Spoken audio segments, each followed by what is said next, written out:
Hello, everybody. This is Indigenous Monstrosity, and I'm here. Hello, everybody. This is Indigenous Monstrosity, and I am Monstrositus X. And this is story time, week number 4.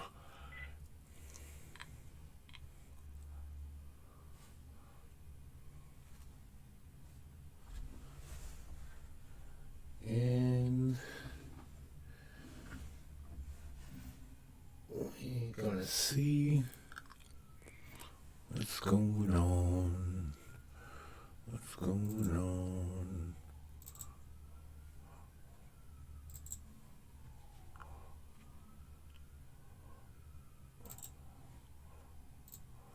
I'll tell you what's going on. Ooh, ooh, ooh, ooh. All right.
Yeah.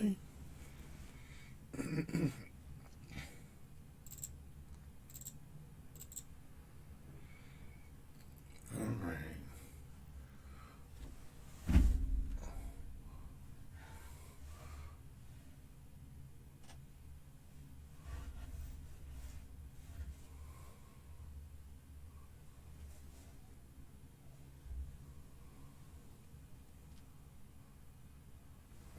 Okay. I didn't switch over the screen. Sorry.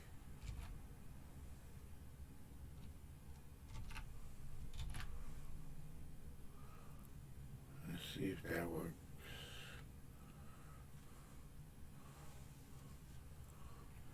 Let's get that off of there.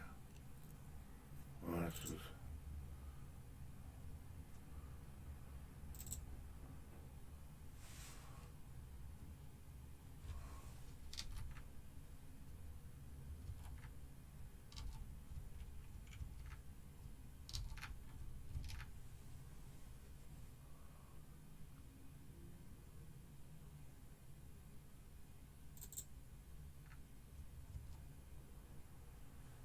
not good.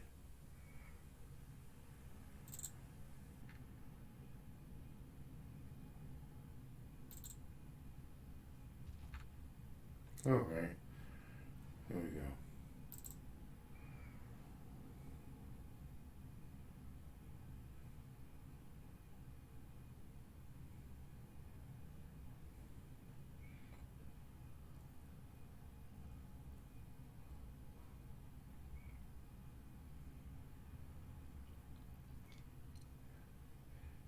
Hey, is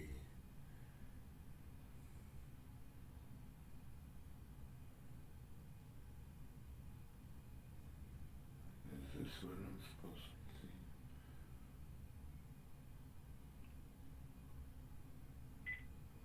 I don't think this is what I'm supposed to be seeing.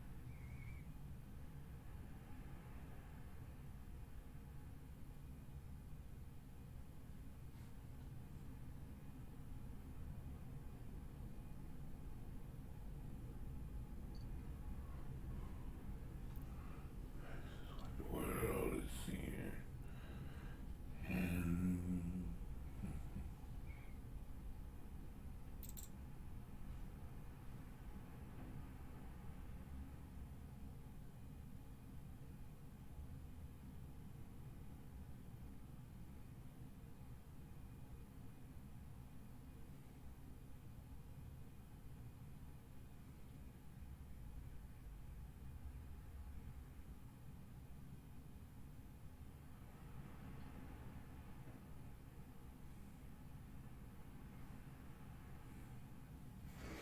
okay.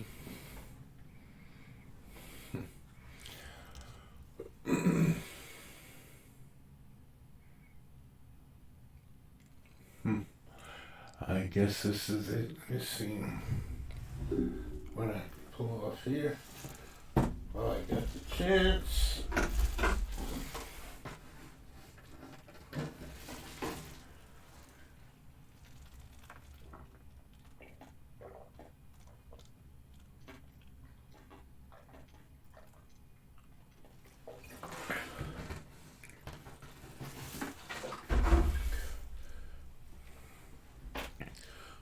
All right.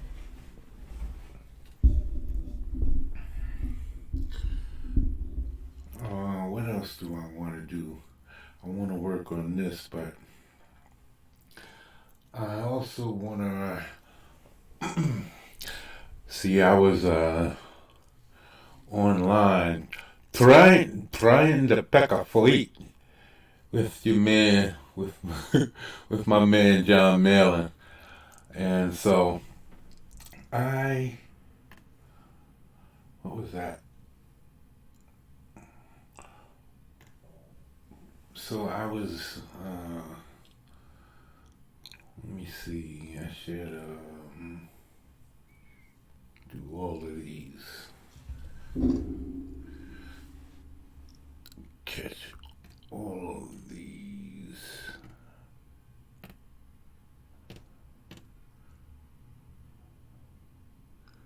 That's the bride. That's Frankie, and that's the deformity.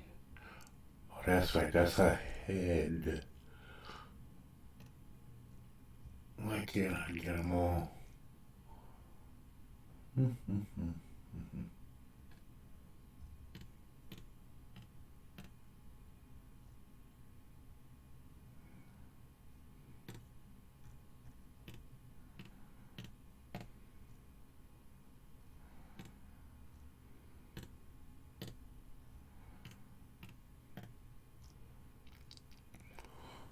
Okay.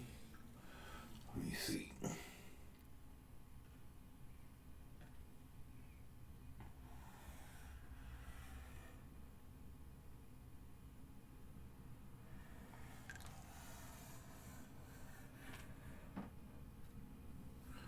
Something's wrong.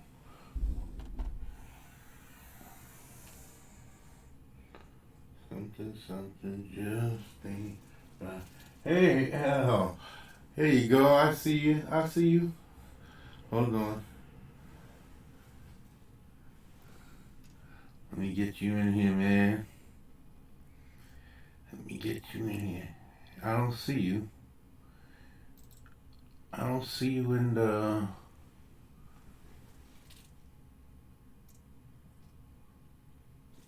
Go to your DMs. I think I left a link. Or do I have a private? No.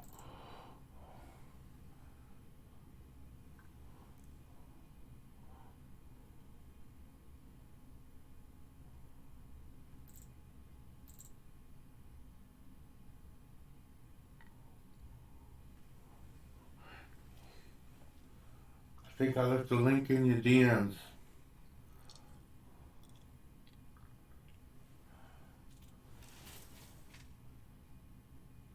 Making coffee.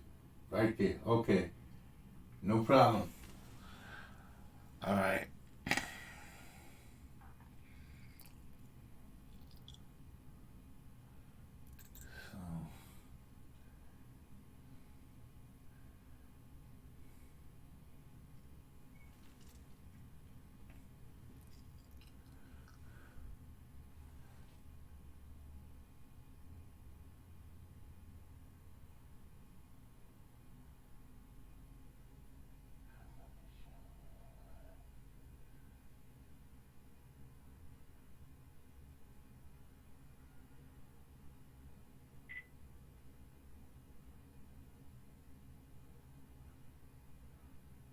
So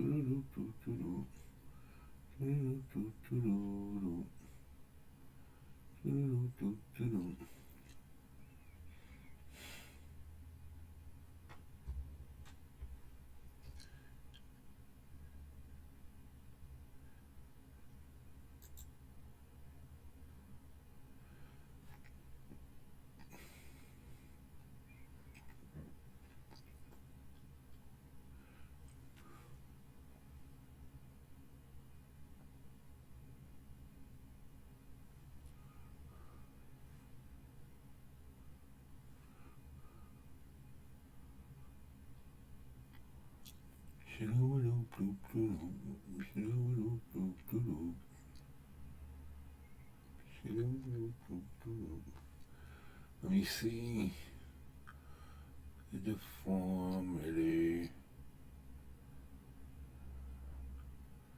The deformity. Yeah, yeah. There's another one. And there's another one. Another.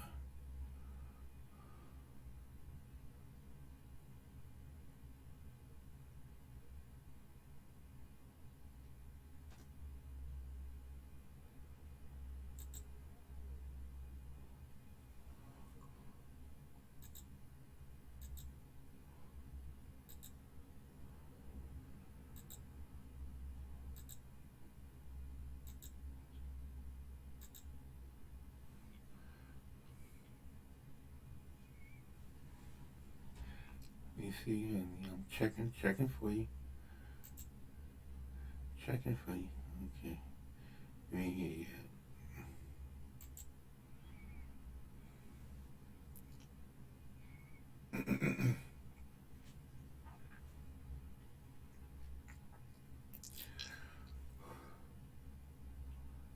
I'm saving all the good stuff. See, I should be talking instead of waiting. Um, well, I'm gonna have to repeat it, but yeah. So for I was picking a fight on Twitter with John Malin, but like he ain't really trying to hear me yet. But I'm gonna have to finish this drawing, and so what I was telling them is that the deformity that's him. The deformity, and that's the new version, which is this when he's gonna be all updated. Matter of fact, I should do an updated version. I'm gonna shrink this, and I'm gonna try and do a overlay on this, and maybe I could shrink it down or something. I want to try and shrink it down, copy it. I'm gonna copy to another layer and see if I can turn it into a. Okay. I'm coming.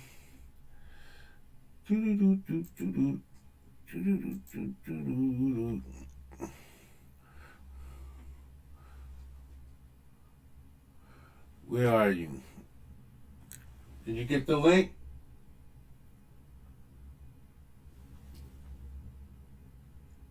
Hey, Praise the God, though. Where are you? How come I'm not seeing y'all? How come I'm not seeing y'all, man?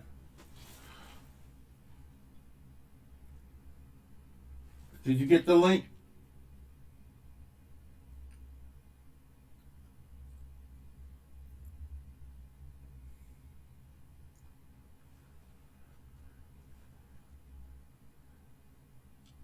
I can't see if y'all got the link. Um, Hot Rebel, you told me you had a Twitter, but it was old and dusty.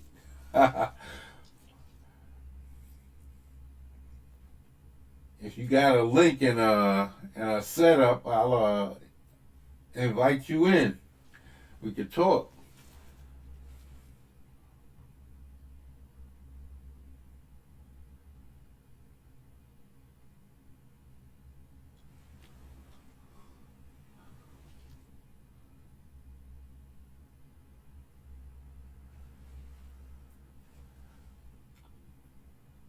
I'm not getting any responses. I don't know what's going on.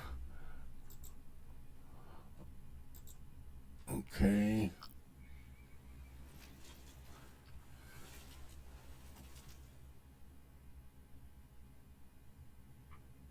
It must be a delay because I'm just getting your response.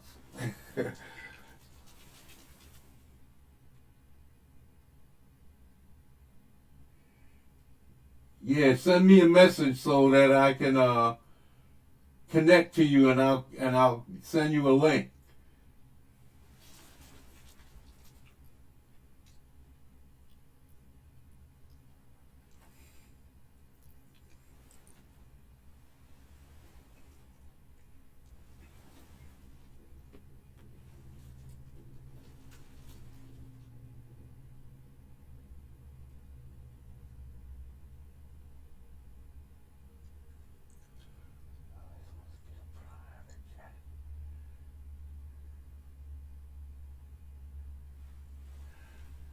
Let me see if you got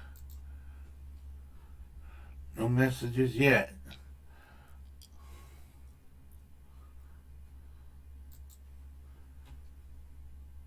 Oh, there you go. Hey, what's going? Gargoyle. Just chilling, chilling. I'm trying to see if oops.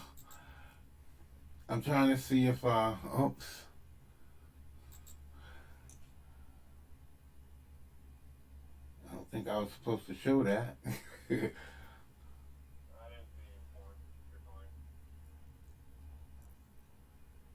Okay. Um, yeah, I'm trying to get Hot Rebel in here.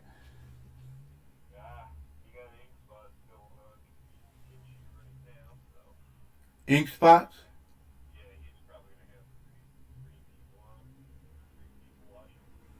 Who, the ink spots? Who's the ink spots? Oh.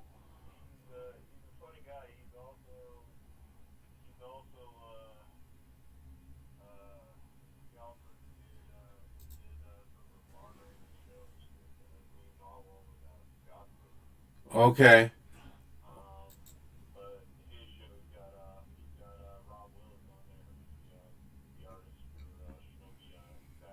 Okay.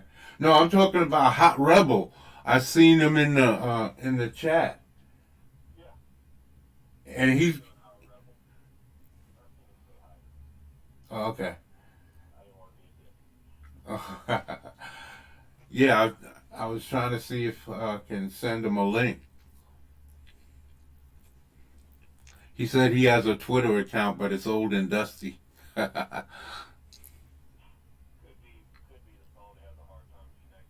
Yeah, yeah.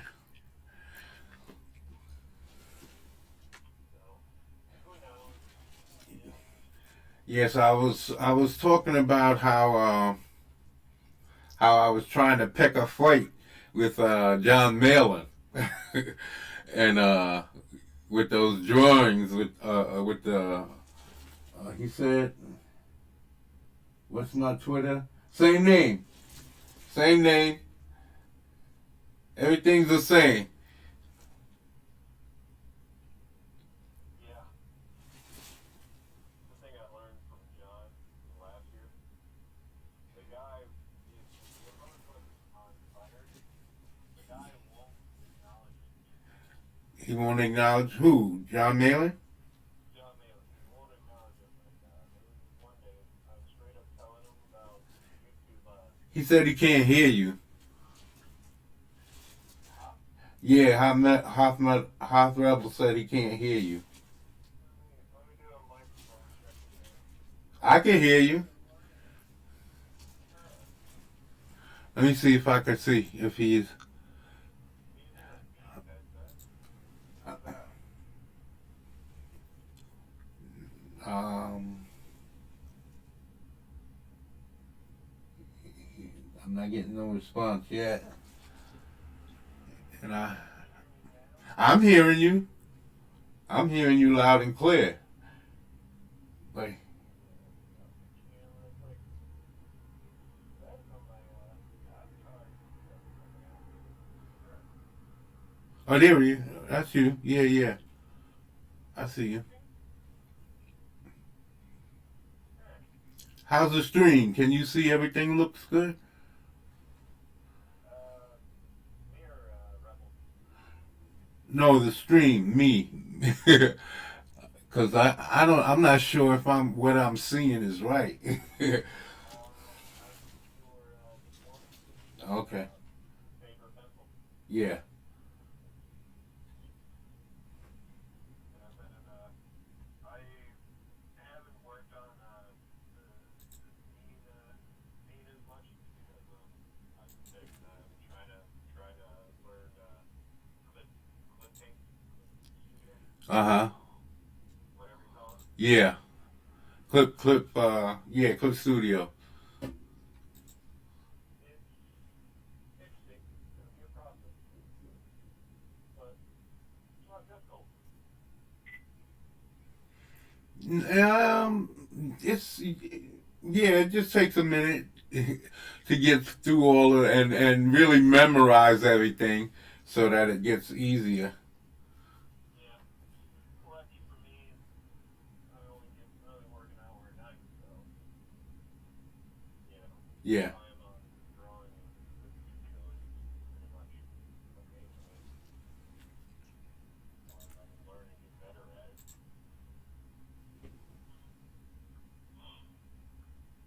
But yeah, Yeah. This is Half Metal. I'm sending him Half Rebel. but the roughest I left on his decision making is because one thing I never learned about fairs until recently, I didn't really care to think about then until just recently was bears look like to climb. Yeah. They can climb anything. They And, just don't know how to climb down. and they're relentless hunters. Two very good things though. Yeah. I drew a segment in the beginning instead of the bears like going through the apartment building. Why doesn't he just climb up inside? Go to your messages, House Rebel. Your messages. The link is right there.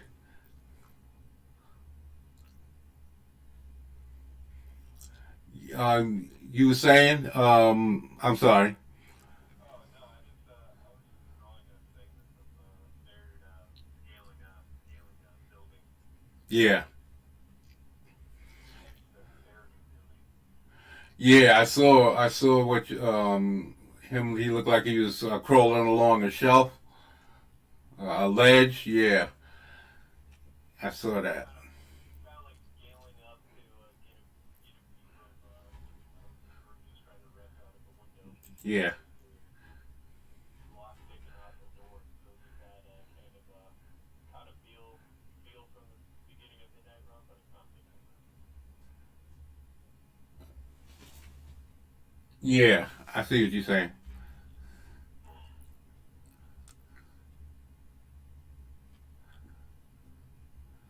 Yeah, so I was uh, I was talking about how I was trying to pick a fight with John Malin in it, so I have to finish these drawings to make my point, because otherwise he's not gonna want to hear me. But if I post the stuff up in color and inked up and looking good, I think he'll I think he'll choose to listen a little bit more readily. Yeah, Malin, like I said, Malin's one of those guys who sells you on fire. He goes, no, I'm not. This one day, this one year, like I said, his likes weren't kept on liking his live stream. People were trying to going back in the chat. My likes would disappear. Mm-hmm. And I was trying to tell him that. He's like, no, no, you're just hitting the like wrong. I'm like, motherfucker, I know how I'm hitting the like. I'm straight up telling you that YouTube is disabling the like button. Yeah. Ah, yeah. Oh, no, no, it's fine. It's fine. That's what Malin's telling me on the stream, like out loud. It's okay. You just don't know how to press the like button. He's fucking with you. He is fucking with you. Yeah, I literally had to mute people and be like, listen, fucking moron, this is what's happening. You're not getting all the likes you should be getting. And then Zach came in, Zach, Okay. and Zach's like, oh, that's weird. Same thing was happening as that. Well, Zach is always the one who brought up to him. YouTube does something weird with the like notifications, so, you know. Yeah. And it goes for everybody now. He's like, there's something weird. And now later, you know, John Malin, everybody's like, oh, what the heck's going on here? The likes are disappearing now. Did Oh, did you I hear fucking did you hear what Jeremy from the quartering said? He said Jeremy in the quartering said that there's a new thing that they're doing where they trying to make some new law worse than that copper law. Where yes, where if you doing any type of advertisements and children have anything to do with it or under 16, that they're gonna come after y'all. They're gonna come after people. I know I don't do anything under 16. Well, I don't know because they might consider some of those cloth figures to be under 16, but I'm not advertised yet. I'm not monetized yet, so I don't know. In the future, hopefully, if I can get monetized, I won't have to worry about that. But let me see. that's not a hard thing to be into. Anything with computing, you know. Yeah. How do you sit, how do you be like, okay, video games are obviously the kids market, but then you got video games that are for an audience, for all the audience. But I don't understand how come the parents aren't responsible for their children. They're putting everything on us, and we already put that our videos. I even put rated R on my videos, so that on my Parents don't want to be accountable. yeah, but these it's not our responsibility to raise their kids. It should, and then these politicians are saying that we're responsible, that we have to take down, we can't make money, and we already put disclaimers on everything. What are we supposed to do next? How if y'all keep moving the goalposts and keep saying, well, you can't do that, and then a year later, no, you can't do that, and then a year later, oh, well, you can't do that. Then how are you supposed to do anything? It's simple. It's exactly what they're doing and exactly what they did. It's And especially with comic books, they're going to try and say that we're pointing it towards kids, and we're not.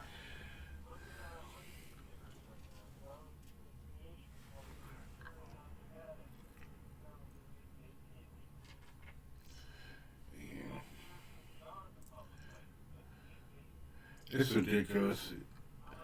I never liked the idea of vaping anyway. I believe that all of those chemicals, because if you no longer smoking cigarettes, how they gonna keep you addicted?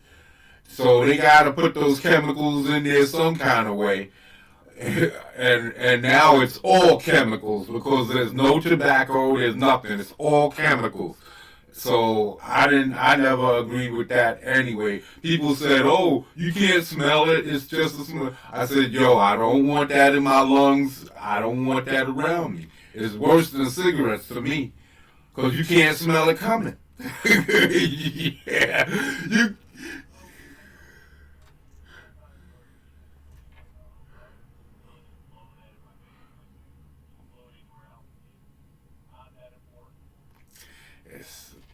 It's it's all chemicals, man. It's worse than a cigarette because at least there was some tobacco there. But now it's just chemicals and that they make into vapor, them oils and stuff.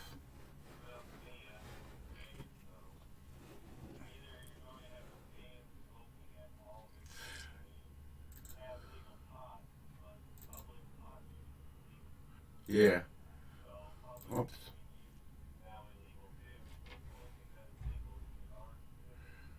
Oh.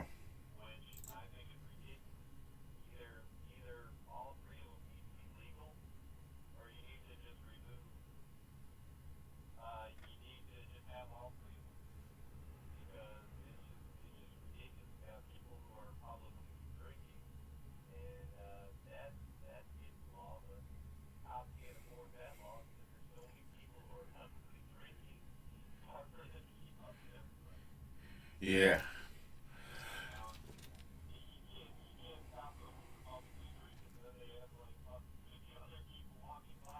Yeah. I don't know, man. With the way they're going now, they're making laws against everything. Everything is illegal to do. It's like getting. They say you're supposed to be more progressive, but it feels like it's getting worse. You can't talk. You can't go online and do anything. And I'm just getting in here. I'm just trying to start.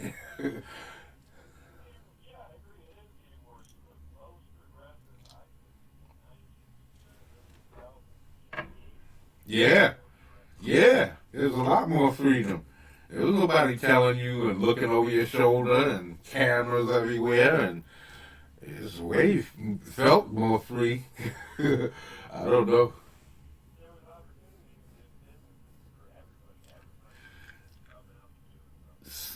See, now that's the difference that the internet offers all of this opportunity, but now that we found a place to get this opportunity, they're trying to restrict it.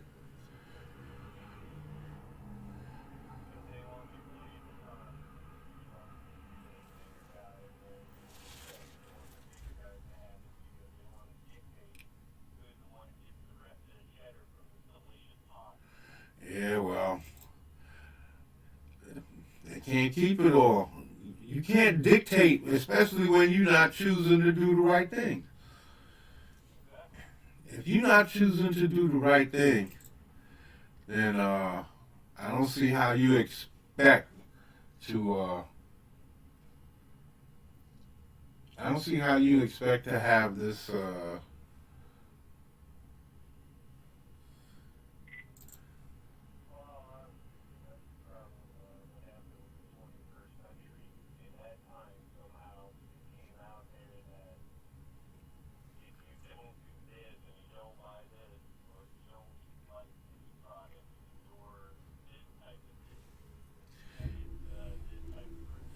Yeah, and that's the craziest thing because we didn't even experience that back in the days where you was automatically a racist just because. At least back in the day when somebody was calling you a name, you knew what it was for. Now they just calling you because you don't agree with their politics, because you don't want to side with them. You're not necessarily against them, but you just don't want to agree with them. And automatically that makes you an ist or phobic or whatever or ism, and it's crazy. It's it's absolutely crazy. And then they're giving people jobs under these same stipulations. People who have no talent, the salaries have gone in the gutter because of it, because these people are talentless hacks, and the comic books is falling into the toilet because of the talentless hacks. They only got a couple of guys who know how to write anymore, and they have to stick to the company line. Otherwise, they're out.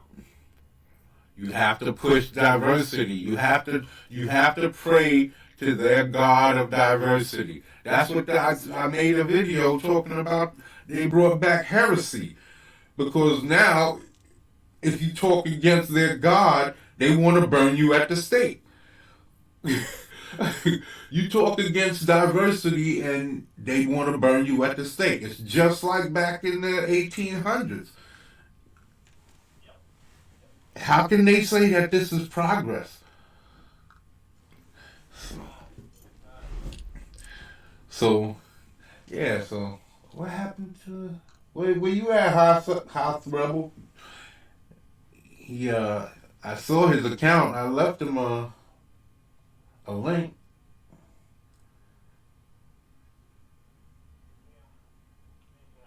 Oh, I see what's happened. I see what happened. It would be under another name. His account, I think, is under another name.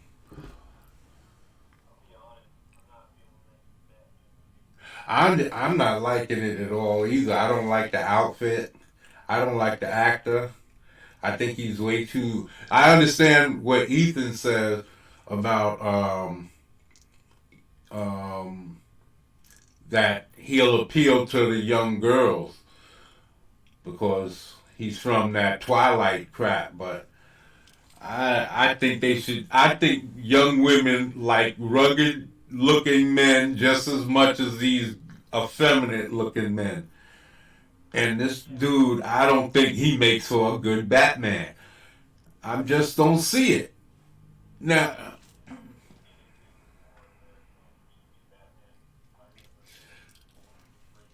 I wish they would just. I just wish they would find a dude who looks like he's spent his life training and really torturing himself over the death of his parents. That's what I'm saying. This guy doesn't look tortured. He looks like a sulking boyfriend. I don't like that dude. Well, not for Batman. I never seen him in anything that I did like, so it's not like I dislike him. It's just that I haven't seen him in anything quality. Only thing that I remember him from is that Twilight stuff, and I didn't like it. It was too slow and boring. Nothing happened in there. There was no real excitement. It was boring.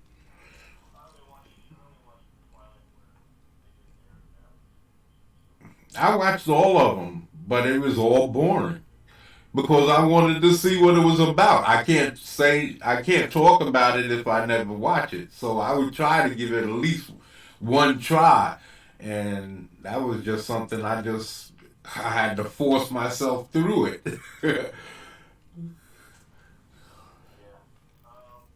was I gonna say? Well, for me also, looking at the pictures of the Batmobile and Robert Pattinson, they Oh, it's Hot Rebel. Hot Rebels, join the crew. praise God to them. Hey, praise the God, how you doing? Can you hear us?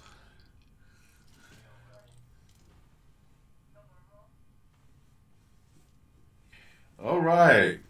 I'm glad you joined. Now you just get yourself a picture for your little icon there. So I gotta update mine. So I've been trying to do some new openings for my videos and working on some voiceovers and stuff. So um, yeah.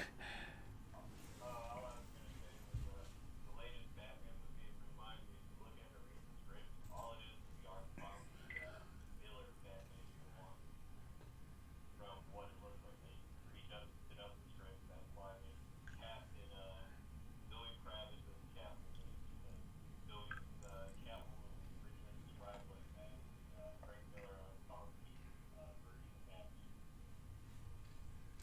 Uh, Don't be surprised if Alfred becomes an overweight man who's a comic book character. Big Al. wow. That's, I know they keep doing all of these changes, and I don't agree with it. I don't agree with it at all. All these race changes and gender changes and all of this stuff. Why can't you just make good new characters? Yeah, what's wrong with that? I don't understand. What's wrong with making new women characters, new lesbians, gays, whatever you want to do, but just put them in and see how they stack up. Why you gotta destroy everything that people created before you?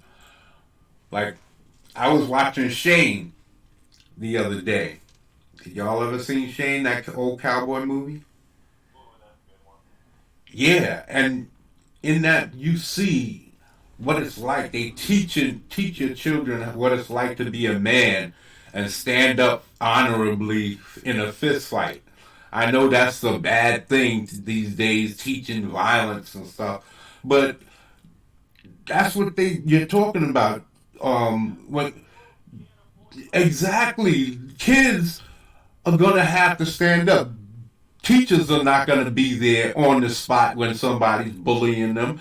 Parents are not going to be there on the spot when somebody's bullying them. So if you can't teach them to stand up and at least take that L like a man and let the bully know that it's not going to be an easy day, that's what it's all about.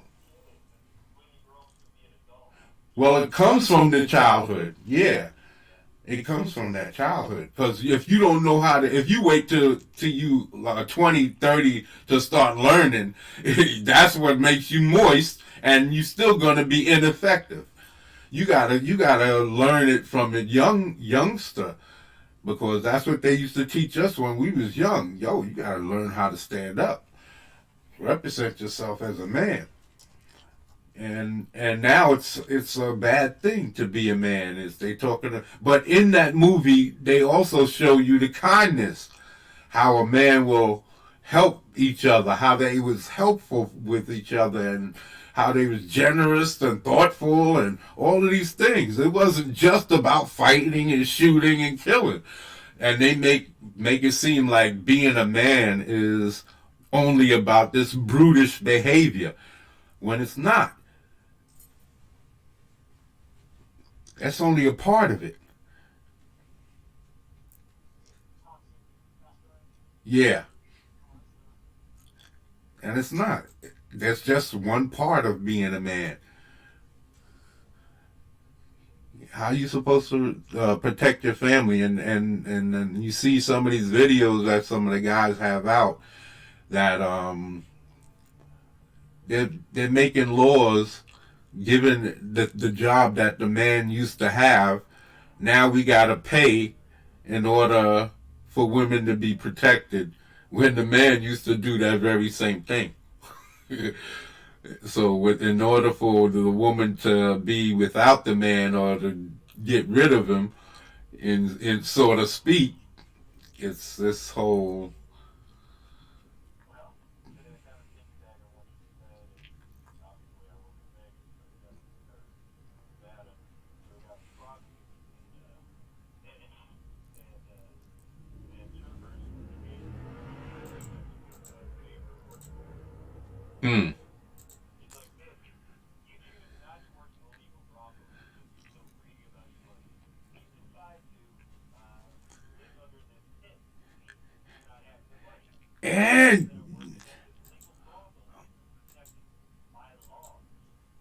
what kind of? It's you're the one who's. No, a lot of women these days think that the sex trade is a optional job. When back in the days it wasn't. It was something that you basically got into because you was on drugs or you was forced into it or you had to come up that way because you was on the street as a young child or something, that like that, something that you would be sort of forced into doing in one way in order to survive. But now it's like a job option. And I don't understand. You're choosing this and then you're getting mad at what the results are. It's because once again, it's the man's fault. The male's gaze falls for you. It's like, no. Ain't that a cop? I don't know. Cops better fucking say that. No. There's this one cop, black lady followed me. You also took. Yeah. Didn't realize she was a cop until I saw her in uniform. Damn, a cooking cop. And then, when I got into guns, and of course, we always put gun owners, gun people in the white man. Oh, I saw that video about the dude that shot up the place, shot up his own place. I guess he thought he had emptied the chamber or something, and it went off. Oh yeah, he done it. Yeah, yeah. Jeremy from Geeks and Gamers had did a video about that, and he the guy got up there and was apologizing, and I think they're gonna take his channel from him, and I think he belongs to some kind of gaming thing or whatever, and I think that they kicked him out of that. He's got a lot of problems coming. I think they're coming for his gun permit and everything. So a lot of problems is heading his way. I guess depending what state he's in, he sucks, but that's Yeah. don't do that. Like, Oh man. um, first rule they say, once they're on your gun live, Wow. yep, don't draw it out. Don't draw it out. Don't. Yeah. Don't. They call it, brandishing. Yeah. Brandishing. Yeah. Brandishing is more of a threatening. Yeah. Yeah.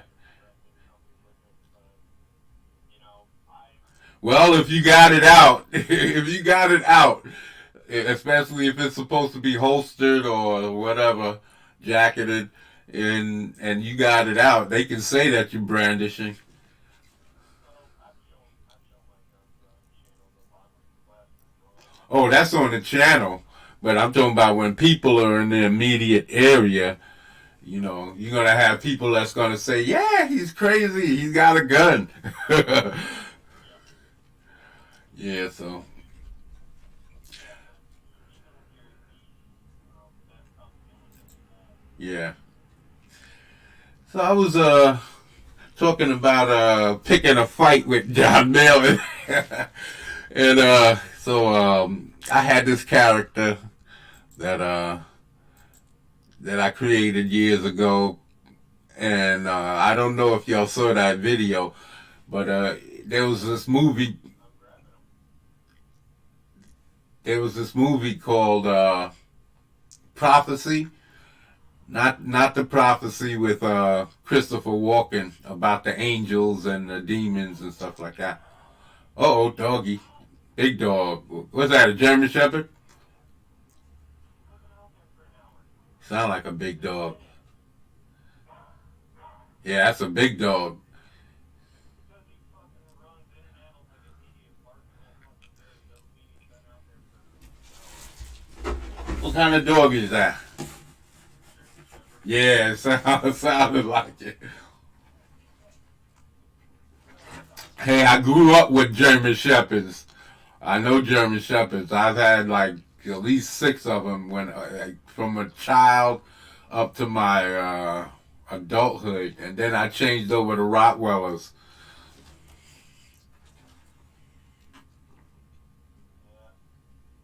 Yeah.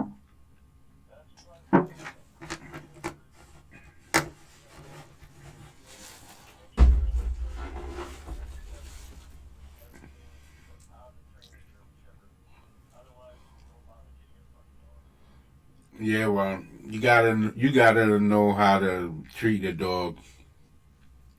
Well, that's the other great thing. If you know how, but if you're trading somebody with somebody else, and they're doing it completely different. Yeah, yeah. Well, only one master. Exactly. Yeah, so I was going at it. I was trying to pick a fight, and I was talking about this character, uh, the deformity, and I created him from this movie this horror movie from back in the late 70s with Talia Shire, the Rocky's wife. Okay.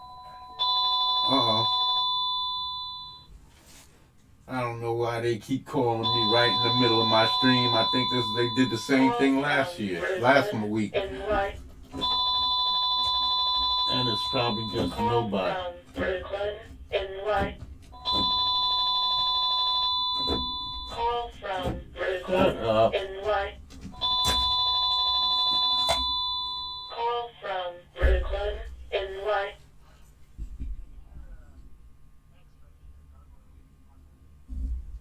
You can't hear him? Hang on. Hello? Let me see. Oh, That's my audio still. there's a delay? Did you hear the dog barking? You didn't hear the dog barking? Oh, yeah, he's definitely not hearing you. Because that was loud. I hear Hawk. He can hear you. There's some bad connection going from you to Hawk. Huh. That's weird. I can hear him fine. Did he mute me specifically? I don't know. Oh, maybe. I don't know. Maybe I did something wrong. Yeah, so I can hear. I can't hear more without going on just Clubhouse. You can't. Well, all of the mics are hot. Huh. All of the mics look hot, so I don't know what's wrong. Yeah, I can hear monstrosities. Am I supposed to be sharing your screen, Gargoyle? If you want to, Okay, let me see. I can share with you all. Show the learning process of what I'm done doing. Okay, Alright. let's show. Tell me what you got. Is it up? Want to make sure it's up. Like I said, you just have to practice what I've already done. Because the bad part was I was working on this earlier and I lost the file. So, like I said, put the whole thing back together again. Okay. Everything from course one from the original course from scratch. Putting on here and just trying to practice my English. All right. You know, have the foregone convention working. It, Oh, it looks like you're getting there. Eh? learning curve. Well, that's all in shadow. The one in the orange. Yeah. Yeah. Basically, it's supposed to be like nighttime tungsten light, Okay. kind of illuminating things, Yeah. and as a background. I'm gonna finish that Mignola style stained glass window. Oh, okay. So That's got cool. some cool Yeah, that cool sounds. stained glass, but really this is just trying to show off some kind of lighting zone. Trying to figure um, right here if I'm gonna start him up and make it more of a silhouette of his spine Yeah. to really make it Well, pop out. maybe you might have to at that distance. Yeah, yeah, Yeah. yeah. That was what I was like that. Yeah. Okay. I knew that from my original one. So I kind of drew the whole thing out so I could Yeah. play with my machine. But this part is where this guy is basically based off DPK killer. He's just basically a shape. Yeah. Oh. Oh, oh, that's what's happening. That's what's happening. They getting ready to crucify homie. Oh.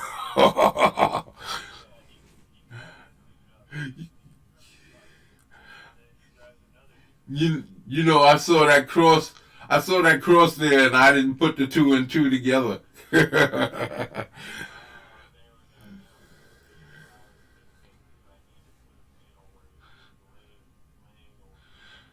Yeah, yeah.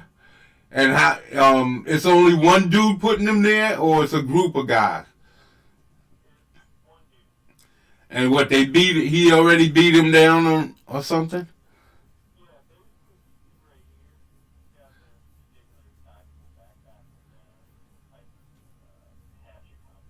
Yeah. Uh huh. Yeah. He can't run. He can't run too good. Yeah.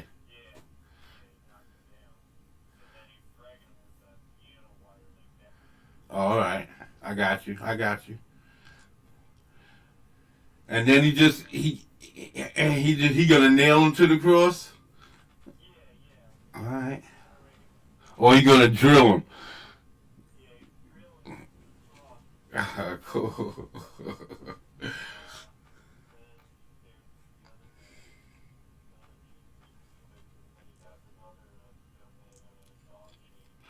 Oh, so he's got a group of these guys hanging up in there. Oh, that sounds cool.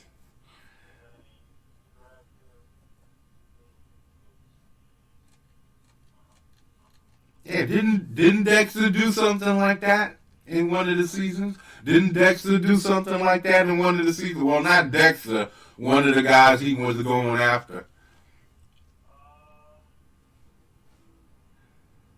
Yeah. What's his name's brother? Tom Hanks. Tom Hanks' brother. He was the. It was not his name isn't Tom Hanks. His brother. Um. That's his son. That was his son. Okay, Colin Hanks. Yeah, there you go. There you go. Yeah, he was like the crucifix killer or something like that, and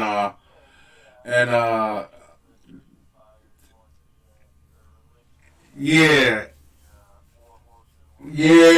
yeah, and what's his name from Miami Vice was his mentor, and he was kind of like his spirit that he was talking to, sort of like Dexter's father. Yeah, James almost.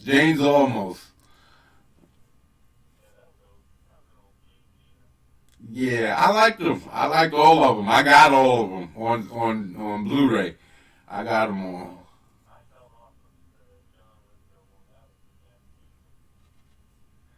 You ever seen? Say that again. Yeah, yeah, I like that one too. The Trinity Killer. Yeah, yeah, I like that one too. Yeah.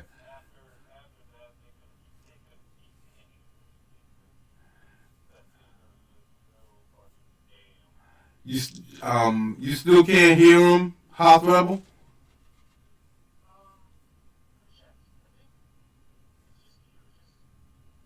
You, okay. Well, he's coming through loud and clear. I don't know what's going on. It's got to be some kind of bad connection. Yeah, we gonna have to fake it or something. Let me see. There's some kind of. Nope, that's not it. That's not it. That's the band and kick. Yeah, that's not it. I know that's not it. No, this. Oh, everybody's mic is hot. No, I don't. He would have to do that on his own screen, right?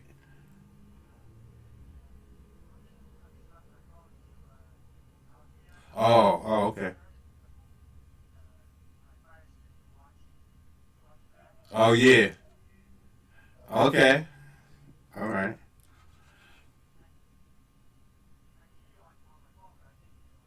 On the fire stick. Yeah.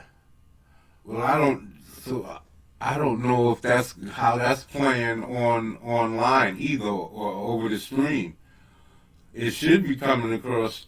Maybe it's just your Fire Stick because yeah, me too. Because I would hate that to happen because it happened. I was trying to help Dan Fan. She was doing a campaign and she wasn't getting her goal. She had put it too high. Instead of she set it for 1,000 or 500 and a flexible goal, she set it for a fixed 11,000 and she only got 8,000. So I was like, yo, please help Dan Fan because Cecil was talking about helping her, but they wasn't sure if she was Comicsgate. So I had saw she was doing a stream where she was gonna close it out. So I went on to her stream and was begging her not to close it out. That Cecil wanted her to help her, and that if he helped her, that she'd probably get funded because she only needed like $2,000. So I said, if Cecil could probably get you funded within an hour or two, if you let him help you. I kept asking her if she was Comicsgate, but she said her team, there's somebody in her team she didn't want to insult. So yeah, yeah. See, yeah, the art looked good. The art looked good.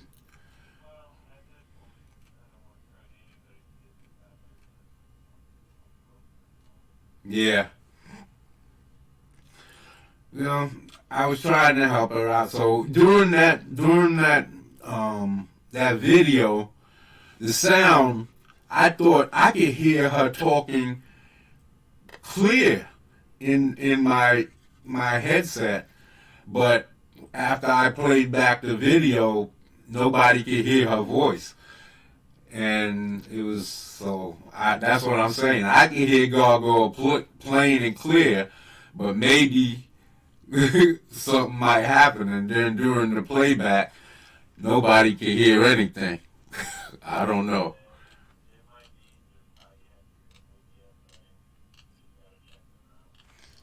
Yeah, maybe.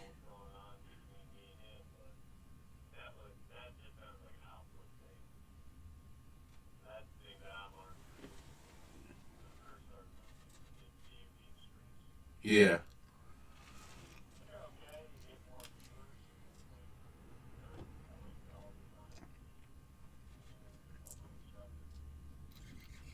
yeah. Well, I was thinking about doing some video game streams too, but right now I want to get my art out there because I definitely want to get this comic out. I want to put out this comic book bag. So, and until I can start um, showing my drawings, that's what I was showing with this. I wanted to finish doing this. Well, I'm definitely gonna finish it, but I wanted to show a little bit of it today. Finishing off the deformity beating up the graveyard shift. And then I'm gonna post it on Twitter and see what if John Neal is gonna respond to it. I already put out the tweets. Now I gotta put out the art. So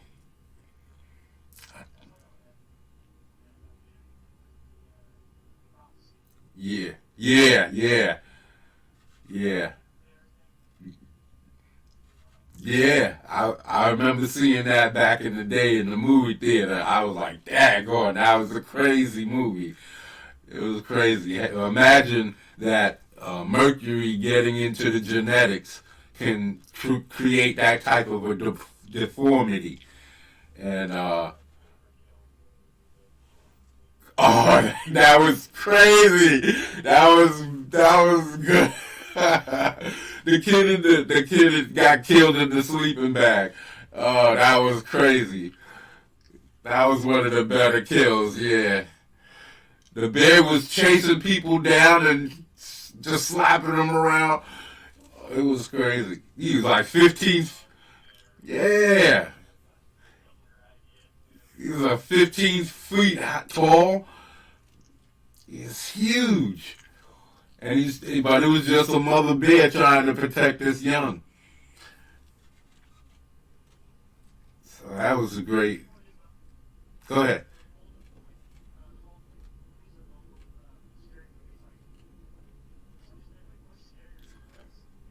Yeah, that's what I keep saying that all the time. It's for some reason they just can't find that same connection or something that makes them so terrifying and scary at the same time. You really get into it, and people might say, "Oh, the the makeup was cheesy or whatever," but that stuff is better than the CG stuff that they're doing now.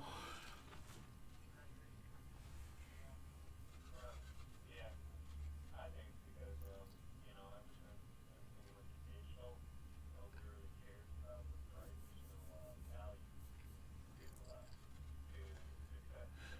Oh, that's stupid. You're giving up your right. Because this is what they're trying to do. So in order to take away your rights to say anything, you notice that every time the video game companies do anything, they say just take it and like it, lump it or leave it. And this is where you losing your power because once you start doing straight streaming and you're not buying any hard copies, then you have no rights. You just have to take what they give you because you're dependent on totally on them. You don't own anything to fall back on. And it's the same thing with the movies. When VHS came out, that was the first time we was able to own movies. And now people are just giving it right back. Say, no, we don't want to own our own movies no more. Let them keep it. Well, I got my whole collection. I got cartoons. I got the Resident Evil CG movies. I got uh, Starship Troopers, a CG movie. I have 40K. What's that? Warhammer 40K CG movie. I have uh, I have the old Spider-Man TV cartoon series. I got I could just go. I got the whole Thundercat series, GI Joe. I got all of the Marvel movies, the DC movies, the anime Marvel stuff. I got so many different animated movies. It's crazy. I got anime. I got. I was just making a video to try to. I'm going to be putting that posting Spriggan the whole thing, and because I saw Narwhal. He did Demon City, and I'm going to do the same thing. If he can put the whole uncut version up, why can't I? And I got Demon City too. I got Demon City, Akira, Ninja Scroll. Um, what's the other one? Oh, Fire and Ice. That's not an anime. That's an old Ralph Bakshi, Frank Frazetta joint. And I got another one called The Legend of Orin. Star Chasers, The Legend of Orin. That was when I saw that back in the day. It was in 3D, and that was good. So I got all of these animated movies, all those old horror movies, fantasy movies like Dragon Slayer and Conan the Barbarian with Arnold Schwarzenegger. I got all of that stuff, and I sit home and watch that if I have to. They're not taking away my power to watch my movies and TV shows, and everything in my collection is what I want to see. It's not like on Netflix, half of it is garbage and the half of it is so-so, and a couple of them is good.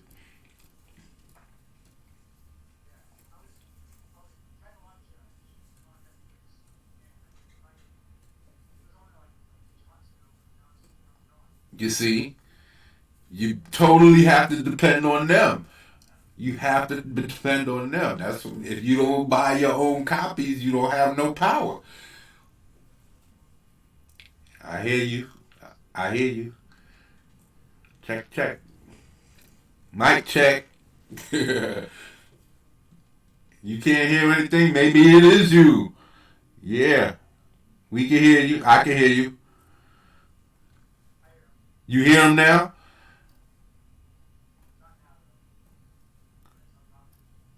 Yeah, I think he lost.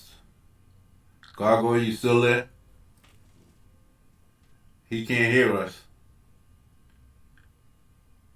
Yeah, I think it was him. I think it might have been him the whole time. See, yeah, he just dropped out.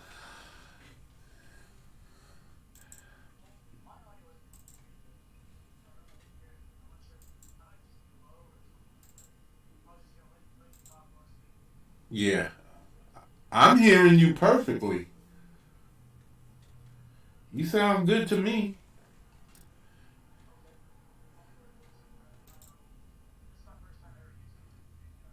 Me too. Well, not me too. I've been using it the last 4 weeks in a row, but I'm not accustomed to it yet. I don't know what I'm seeing, what's coming out on the other side.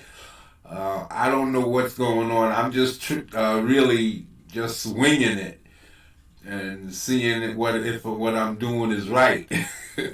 I don't even have a permanent account yet. This is the free one, so that yeah, this is the free one. I'm not. I haven't paid 200 a year to get it yet. I'm planning on it so that I can stream on multiple sites at the same time, and so yeah, I was just trying to talk about. Here comes Gargoyle. He's coming back, and how's it going?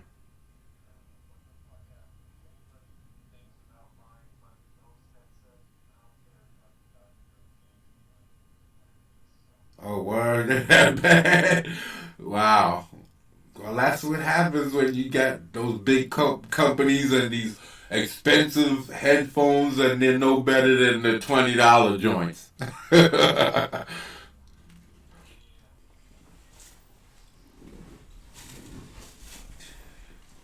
Yeah. So I was what was we talking about? Kicking John Malin's character's butts, right? uh, yeah. So I was trying to come up with a story, and so I had wrote that he was a scientist that got damaged in one of his colleagues' experiments. You know, it's always typical that a scientist blows himself up or does something to himself in an experiment, but it's rare that he gets caught in somebody else's mistake and gets hurt. So he gets transformed and turned into this creature. I only just gave him the name the deformity the other day. Uh, it seems to fit. So I wanna finish this, and I was thinking about maybe giving him psionic powers, and I was gonna have the Dracula dude hanging up here by wires, and maybe having a stake getting ready to be driven through him, or maybe even have one in him. You know, maybe not just through his heart, and having Frankenstein, I might turn him on his side here because he got to be a little bit bigger. So that's why I shrunk the page a little bit. I mean, I shrunk the image. Go ahead.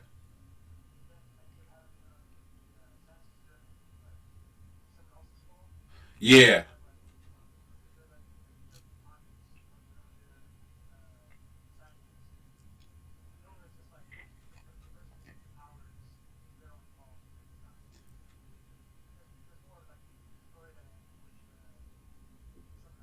yeah, yeah. Well, in the quick version that I threw up online, he basically killed the guy. That's where the burn comes from on his face. The he got transformed, mutated right there on the spot practically, and he went into a rage partially because of his transformation, and he starts going after the guy, and the colleague throws acid on him in order to try and get away, but he fails.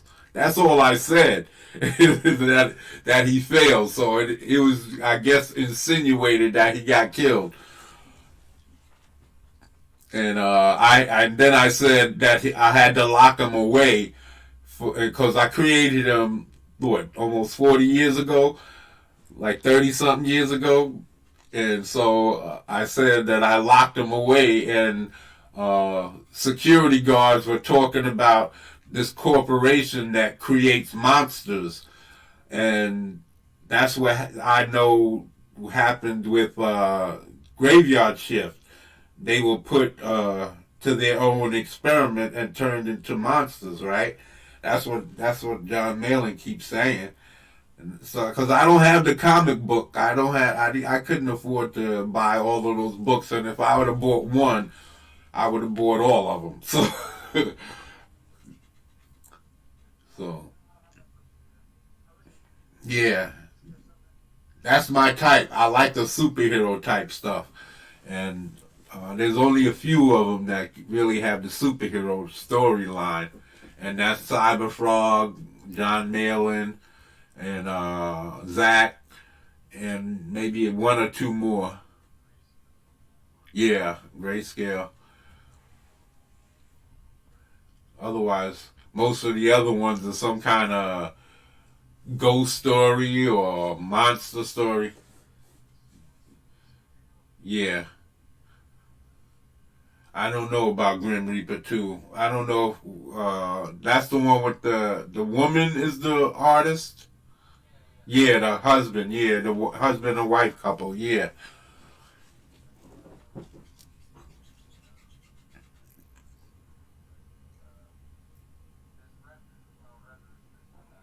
yeah, yeah. I don't know. I don't know what Red Rooster's about.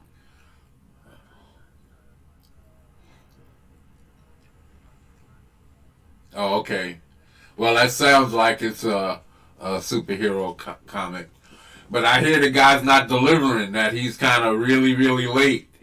Well, yeah, he's really late on that, possibly. And another project under public with Allegiance, his other project. Uh, I bought him. Um, and this one Ethan was helping him with because he got direct distributions of these comics on in Walmart all right. with POSs you can see on his page. And what else was a big deal was Kelsey was on the project. And that's when Ed was trying to call for Ed Wilson was trying to call Walmart and trying to cancel these books from selling on Walmart. Well, it's Kelsey wrote and Ed was chatting with him on the listen. Oops. This is a Kelsey cover, Thor Saga, Okay. and this is drawn by Blake Northman. Oh, this no, oh, it's by Kelsey. Yeah. Oh yeah, yeah. I saw those. I saw somebody doing a review on that Nora's Tale. Yeah, Nash Breed's also art by Kelsey Sheet. Yeah. This is another one that I think either it was Mitch himself or his wife colored interest, but these ones are available at Walmart if you go to Founders Edition. So Yeah. now you got to worry about people at Walmart are going to wind up getting Red Rooster at the same time as the Batman. Oh yeah, that's not good. That's not good if that happens because people are gonna be spending that extra money in shipping and handling, and then that's not good. That's not good. Yeah. It's not cool when Todd McFarlane's coming in and Mark Silvestri's doing his demons. Mm. Not going to be cool when Brett White. Yeah.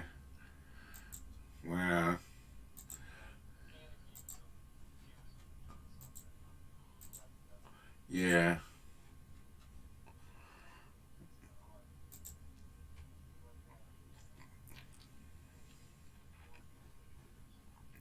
Right. Oh man. So I was having this guy. They was talking about this company, and he basically found a way to escape. I didn't go into any details because, like I said, it was a real quick attack that I was kind of throwing out there at John and seeing what he was gonna say, if he was gonna say anything, and he kind of ignored it. So uh, I'm just gonna put the drawing out. I gotta make it look good, you know. I'm gonna have some destruction in the background. If I put a little description about his abilities, that he's really strong and durable. He's got psionic power, but I'm not sure if I'm gonna use psionic abilities. And he's like Wild E. Coyote, a super genius, and and and so I was gonna put, if he's using his psionic abilities, he's gonna have him, the Dracula, kind of strung up in the background using cable wires and stuff like that. And if he's not using psionic abilities, then I'll probably have him right up in here crashing in a wall or a car or something like that, or beat up and smashed into something. And then, Dracula's down here at his feet, and he's gonna have his way with the bride, because that's what I told John Malin, that he'll destroy his Frankenstein and outthink his Dracula and have his way with his bride. Yeah. So that's this drawing that I was putting up here. So I just gotta finish it up. Excuse me. I didn't get to that far yet. No, I don't know. I didn't get that far yet. I don't know. I don't know. I guess his arrogance, and he's more he's a violent, more aggressive thinker. He's more like attack first, instead of more. He is strategic, but his anger and rage is kind of uh, pushes him to make mistakes.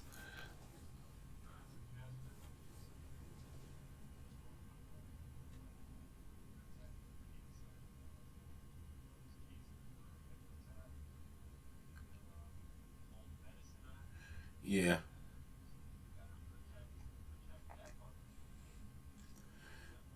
yeah, that could be sort of a weak spot, but yeah, it can be.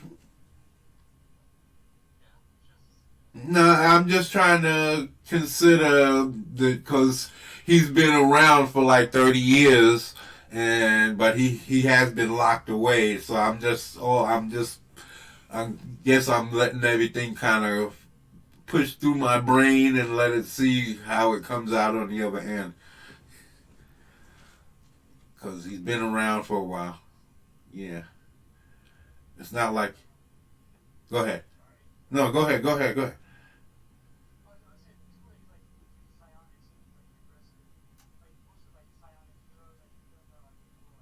Well, he's not a hero. He's a bad guy. He's a very bad guy. He's not a good guy. Because the graveyard shift is a good guy squad. He shouldn't have any reason to go attacking them. But what he wants, because from what I gather, John Malin, they have monsters that's loose in their city, and they're trying to gather them up, if I'm not mistaken. So, like, again, I'm not sure of what the story is because I don't have the books. So I said that he's trying to go there, unite the monsters, attack the company, take over the device that turns or whatever process it is that changes people into monsters or that creates monsters, and from that point he wants to try and take over the world. He's a criminal sort of the worst kind. He's a brilliant mastermind of a monster. But he's just aggressive.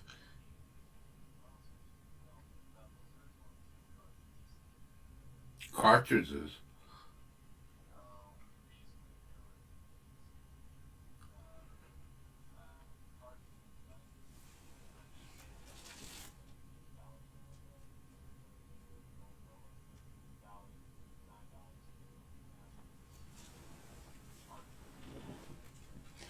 Oh, you mean the old stuff? They or they're new, or somebody what cloned some old stuff and then they're putting them out.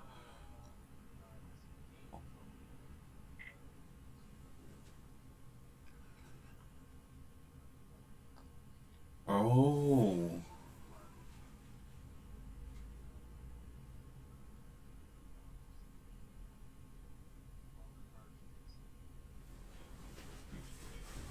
yeah.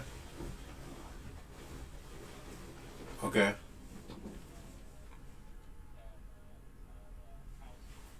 All right. So what's the issue with these games, if there's any?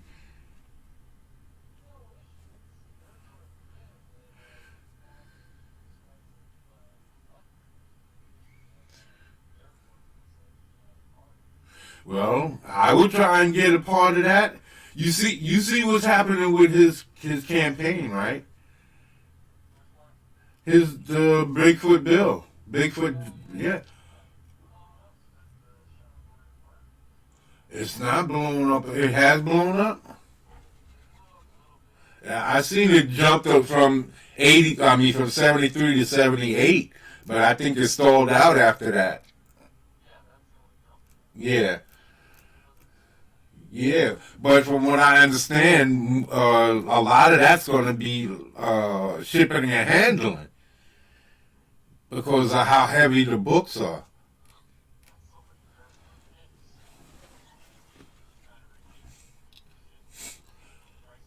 I think they said that the shipping and handling costs more than the book.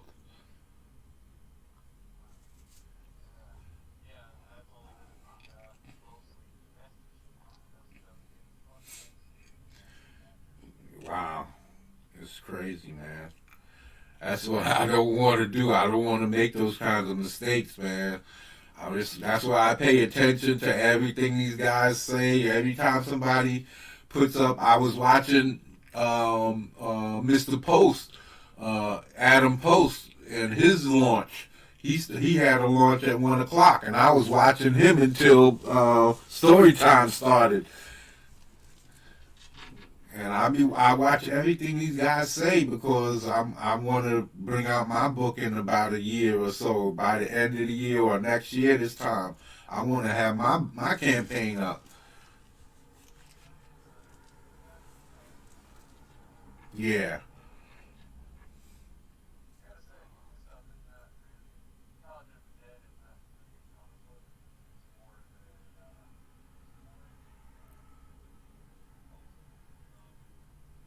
Oh. Yeah, that's what he was saying. Oh, he was saying something like that on the live stream.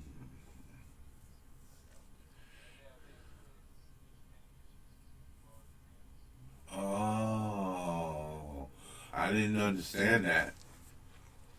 I didn't read the campaign or anything like that. This isn't this his second campaign? Yeah, that's what I thought.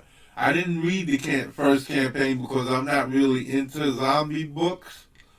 I didn't buy Kirkland's Walking Dead, and I kind of regretted it after it blew up and the show came out.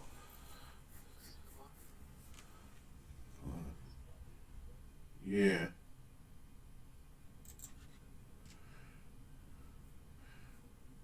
It looks like Walking Dead art. Even if you were to grab this, Oh, but that looks like stories in there. Oh, but you saying that there's not really that much of a story? no, it's a story, but not like a comic book story. Yeah, yeah. Because it's set up for I see that as these two big, like these big panels. yep, Yeah, they're not really where they're trying to create a dynamic flow with the paneling, with how you do with how it's done in a comic book. You basically trying to set up a dynamic flow and pace with how big the splash pages are and how small they are and all of this stuff like that. yeah. I would say this book wouldn't be as thick before with the panel being so large. Mm. Because the paneling what it's set up like. This is more of a. This, I think Project Dead is set up more of a this is my movie. Yeah. More like Shoot, I'm not trying to make a movie. Well, it's not like I would turn it down, but that's not what my goal is. I just want to make a high quality story. That's why I got all of these characters.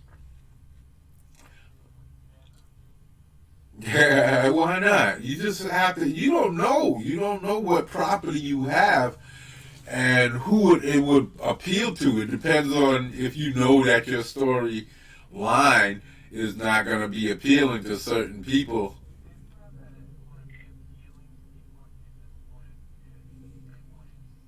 It just wouldn't.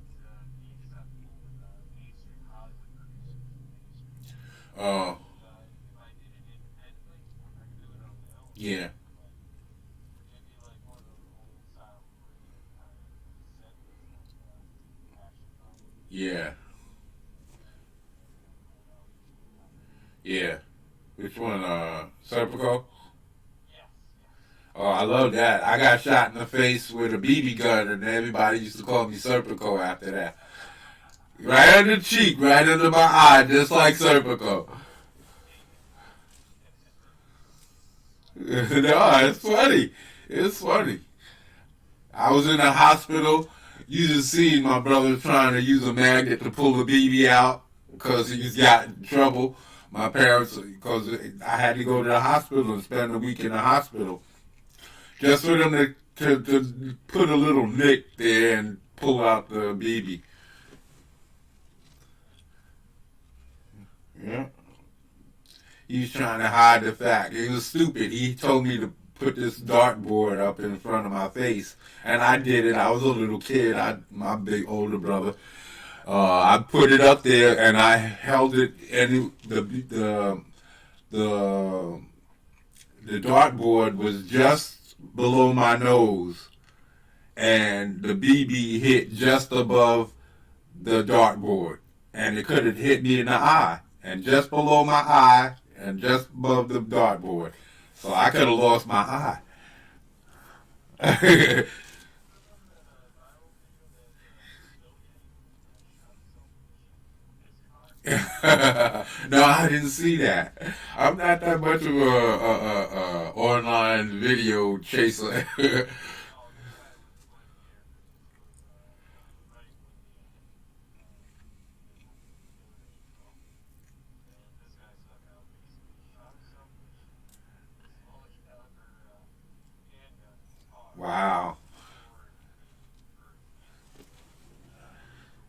cover operabilities, not just suicide. Oh wow. And Um. funny part is, right after he shot himself, he went for a trunk rally. with his face all bloody. Wow. Hoth Rebel. Wow. Can you still not hear Gargoyle? Okay.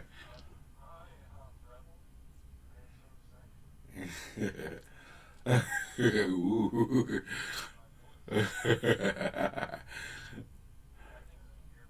Yeah, he did get laugh.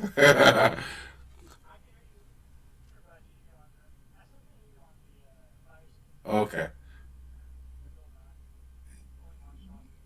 Okay. But you can hear him though. Oh, okay, okay. Yeah, yeah, yeah. No, no, no. I think it probably is his stick. That's the problem. I don't know if it's you because he's saying he can't hear you.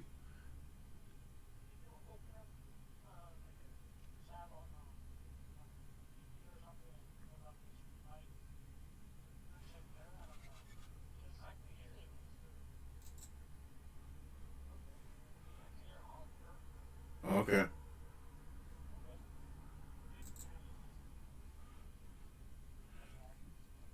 Yeah.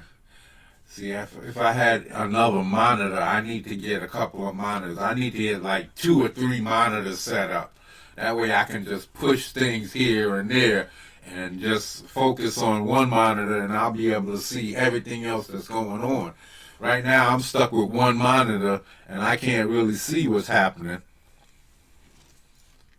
I don't know what the stream looks like until after I'm finished and then I upload it and then look at it again.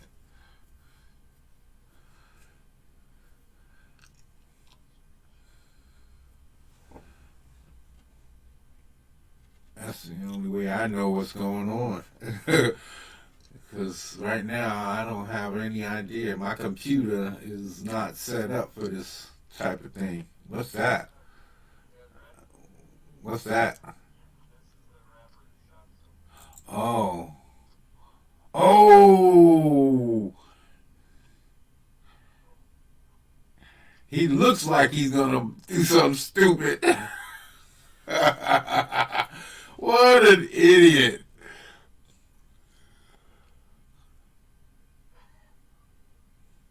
Oh, what an idiot. It didn't go through his face. Why didn't it? It looked like it stuck right there in his mouth. No bullet. It says no bullet. Have no bullet basically is a blank cartridge. Oh, oh, what an idiot. Yeah, them blanks can do damage, son. Those blanks do damage because that stuff inside there come out and it will burn. He's lucky. Wow. Wow. What an idiot. Yeah, I would never put nothing like that to my face. I don't play with no pieces like that. Oh man.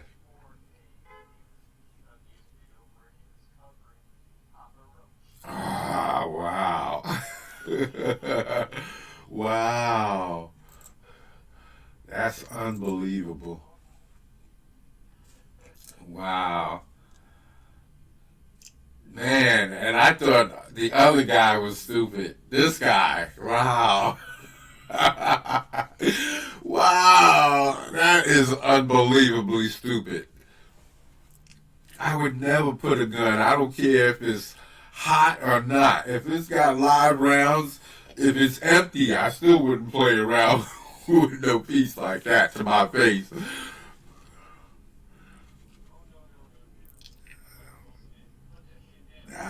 Yeah, that's right. I don't play like that. That's one place I don't go. That I don't go there. Yeah.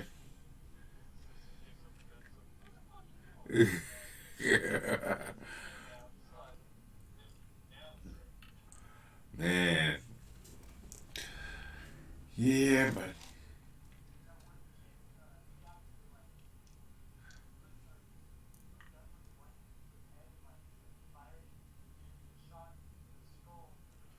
Yeah, you see, because there's still a lot of you talking about that the gunpowder is still gonna have a lot of percussion coming out of that barrel. Yeah, it's like what they say about empty tankers. Empty tanks are more dangerous than full ones because of fumes. Your fuses, yeah. Yeah, that's what they tell you. It's more dangerous because it causes more of an explosion than gas inside. Wow. And ammunition or some shit like that. Well, It's it not cheap. not the only thing I could think of is that the fuel would want to burn, and the gas would want to explode. That's the only thing that I could think.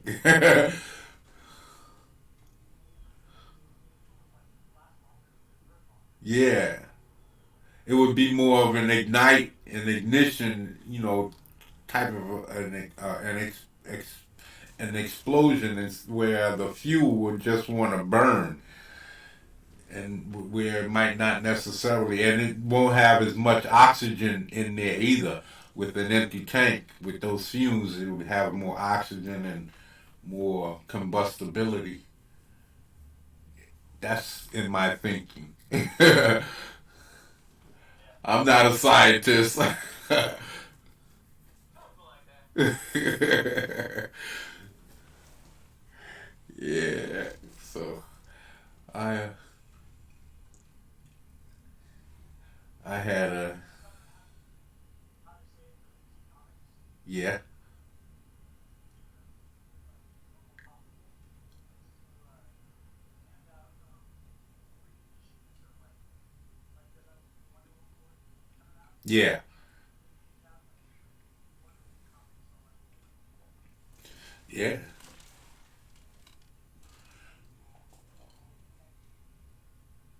Back of comics behind the scenes.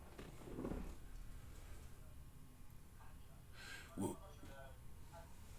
And they did that in the early 2000s. That's when they had free comics in the room. One of the best comics back in the movie version of the comic was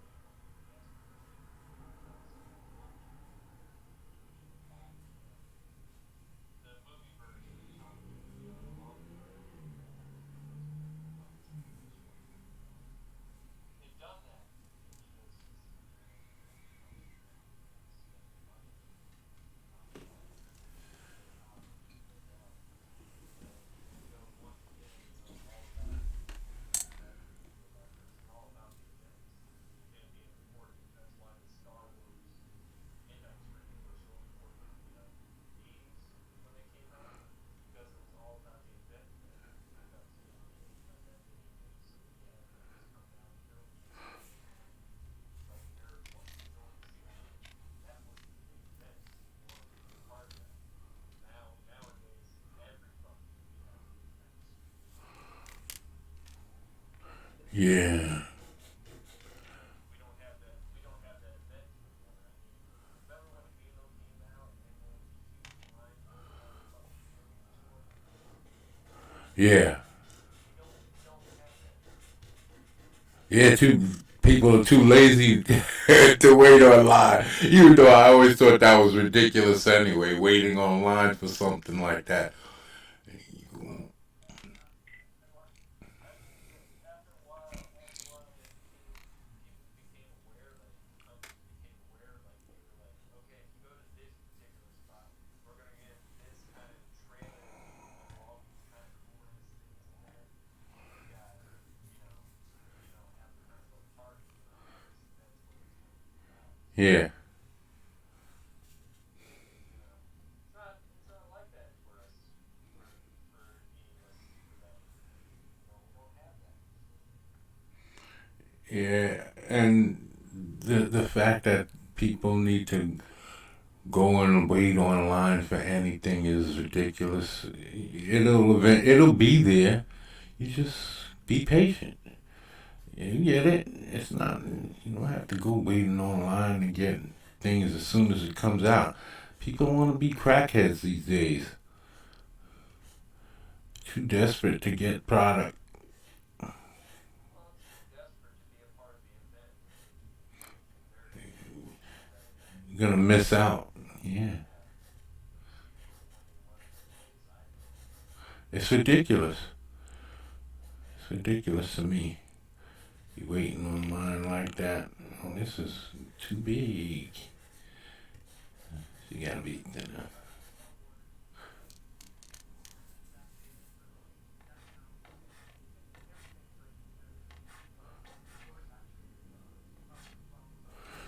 Yeah, but it was different back in the day. See, back in the day they treated it different. These days it's all for money and for like it's for likes. Disney is all about trying to do things to get likes and get people to respond in some certain way. And back in the day when Star Wars was Lucas, it had nothing to do with likes. It was all about putting his story out and getting the public to like it. And that's what we did. We loved what he did with Star Wars. And shoot, people used to go see it over and over and over. And these people are just trying to get somebody's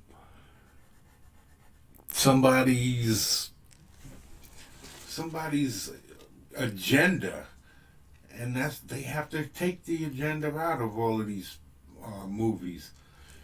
They never allowed that. Back in the day, Rock Hudson was gay and nobody knew it because there was no paparazzis following people around, and people had their privacy. It was yeah, it was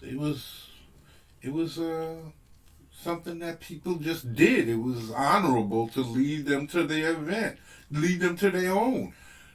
Once, if you wanted to have pictures of them, you catch them on the red carpet.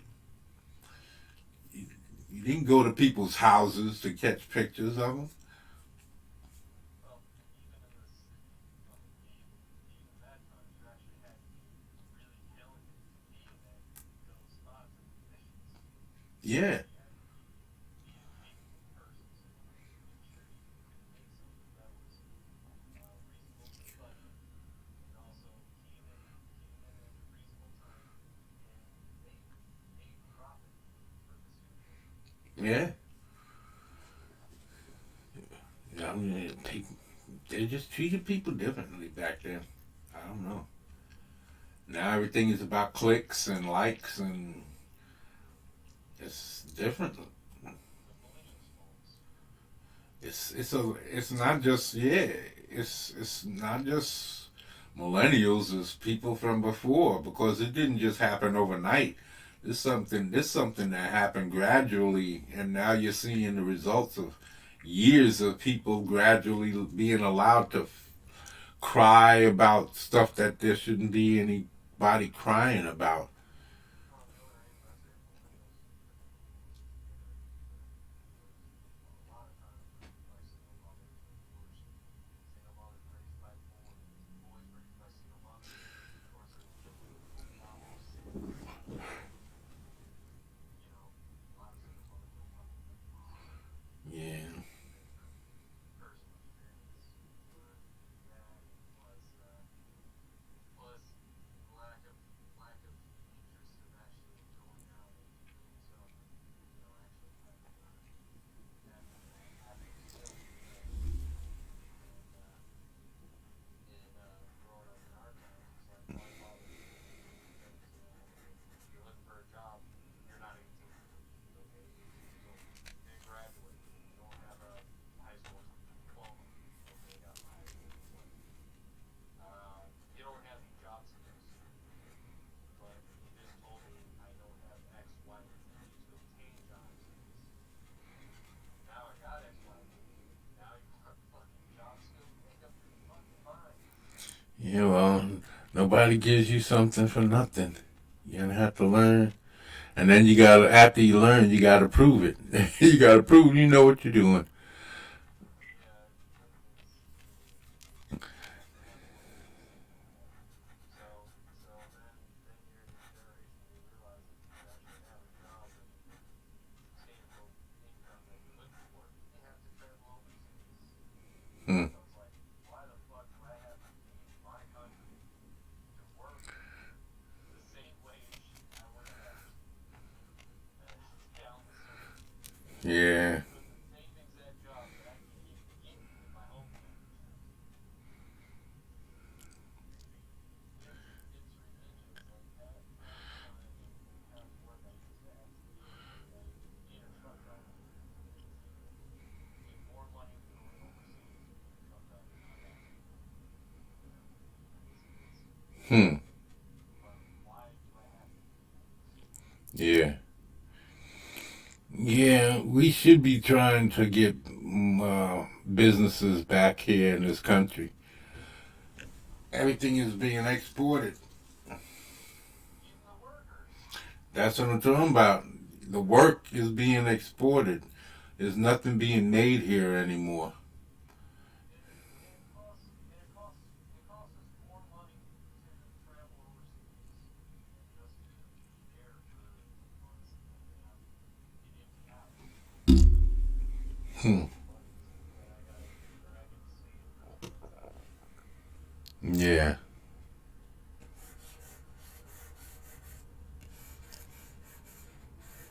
Well, like the I can be honest with you.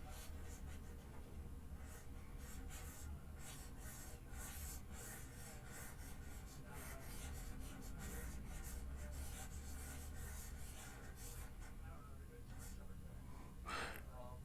Leadership. If you ever look at leadership and explain why you have to do that. You got plenty enough people. It's unfortunate. Well, it's nothing to do with the people in general. It's just nothing to do with the office training. We had like a situation recently. A hairdresser, as per Sandy's case, she was like, "Well, I own this hair business, but and I want to hire more people, but I can't because if I go over 4 or 5 more people, I'm forced to cover their insurance. But the problem is my company doesn't make that much money. It's a small business. Yeah. So how am I supposed to hire more people, yet pay all these people health insurance, yet at the same time, I don't make enough in this business to be able to afford all this. And then those same people have to go unemployed, or I have to lay off people because I Yeah. only have 4 or 5 people working. And then, according to Bernie Sanders, blah blah blah. So you only have to make over $100,000 a year to live in comfort. Yeah. So $100,000 a year is lower to even live in New York. Nah, I don't think it's that low. 100,000. That's all Yep, to be in the 1%. Google it. I believe you. It just sounds a little low. It is a little low. Sounds a little low. Seems like there should be a whole lot more people. It seems like there should be a lot less. Hold on, let me get my thoughts together. It seems like that number should be Higher. like, yeah, higher. It seems like there should be a lot of people making $100,000. In my estimate, I guess I'm not. I guess that's only for the top. Yeah.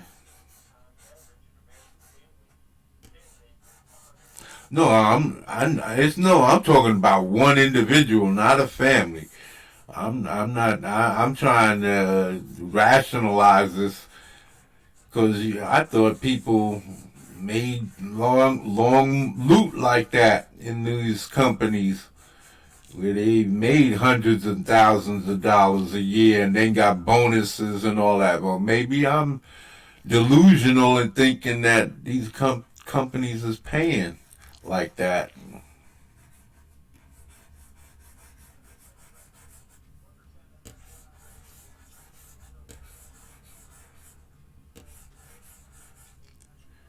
Yeah.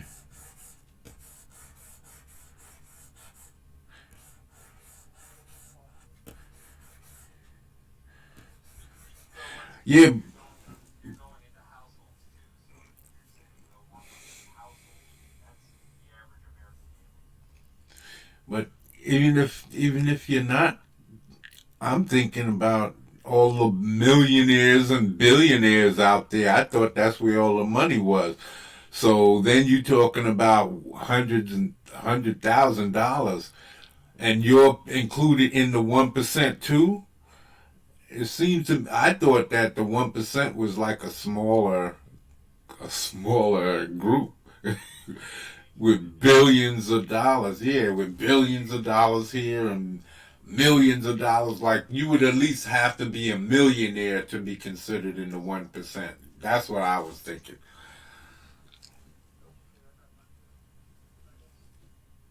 I get like millions would be like 0.53%. That's why when you hear all those elitists with all that BS and shit like that, that my reaction is, with your hand up, be like, cough up that money, man. Yeah. I need it. Well, we know they're in the 1%. Like here's one thing that I've always argued with, because I work general labor, right? Mm-hmm. And my standard of living, when I'm making $20 an hour, once I reach over 40 hours a week, the government's giving me my fucking pay. Yeah. I don't get that. So if I'm working over 100 hours a week, I'm only collecting 40 hours of my wage, and I'm wasting fucking time. Yeah. And that's how because the government's giving it. So what happens when my money ends? You know, I'm Yeah. supposed to be the one who's general labor starving, and you guys are the ones fucking kicking my check. They're the ones forcing me to fucking work another job because you guys are taking my money from the one job I could fucking provide for myself. Yeah. And so we need to.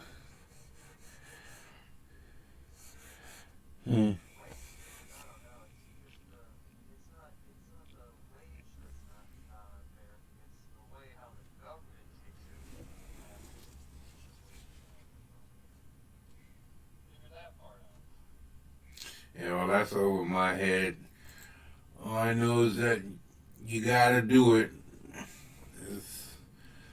It's, it's they say that two things you gotta do is pay taxes and die.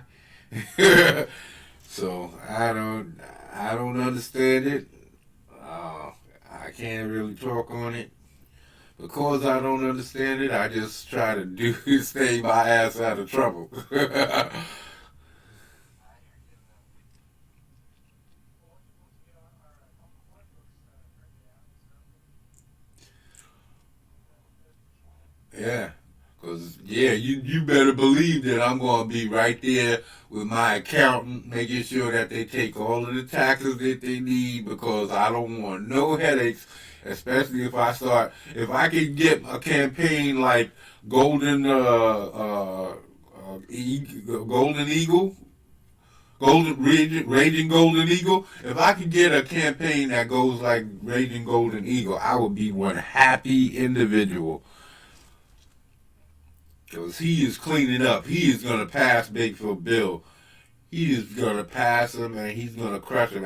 He might already have done that. He might have already have done that. And because I know he was, oh, I think he might have. He's at 79,000. He's at 79,682. And let's see where Bigfoot Bill is. It would be crazy if he already passed Bigfoot Bill. That would be the craziness.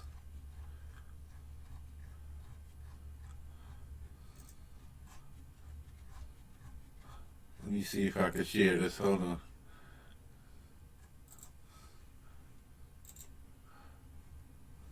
Let me see. Let me see if I could do this. I don't know. Oh, I gotta create a.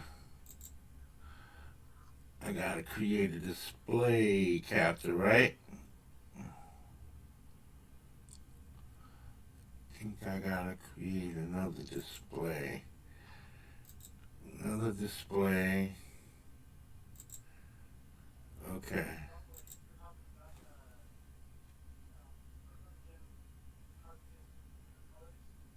Yeah, I'll show you real quick. Yeah, I mean, like rainbow card ones. That one, that's what I want.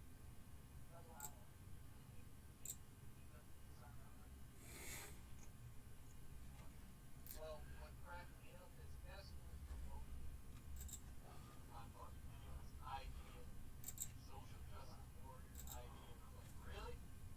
They got one. They got a person that's Here we go. X. Can you share my screen real quick? Okay, hold on.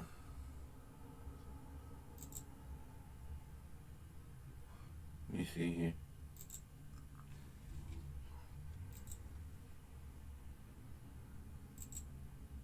Oops. Oh, that's the wrong screen. Sorry.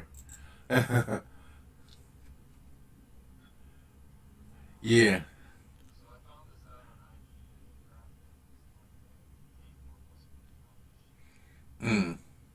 You'll see this is the income. Daily views 2,000, today 496. And you see the power right there.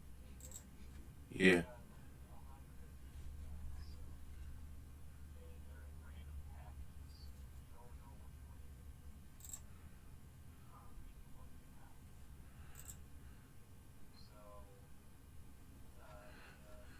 So Casey themselves, they pulled out because of the frustration.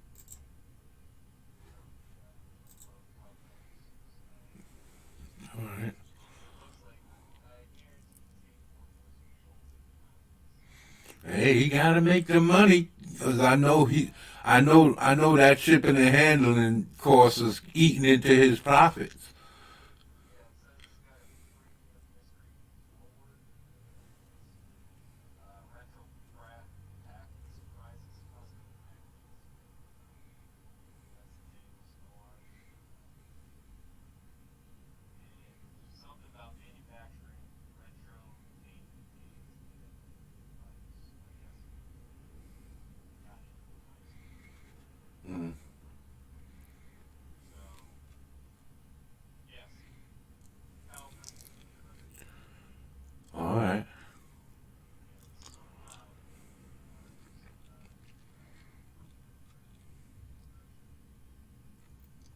Well, September 7th.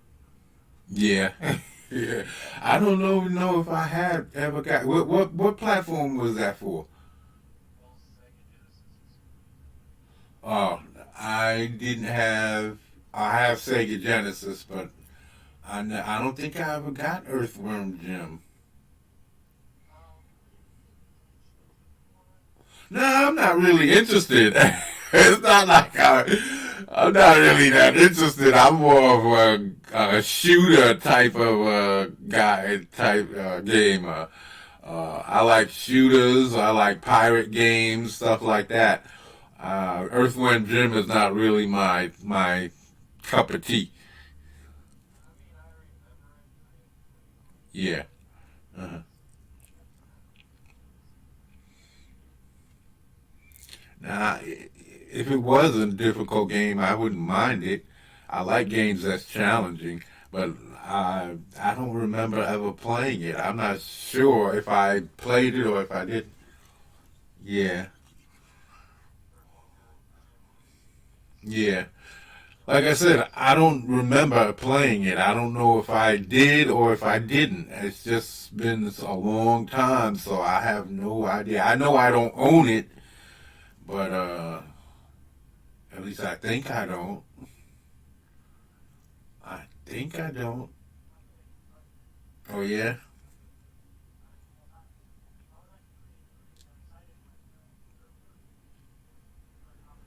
yeah, well, yeah.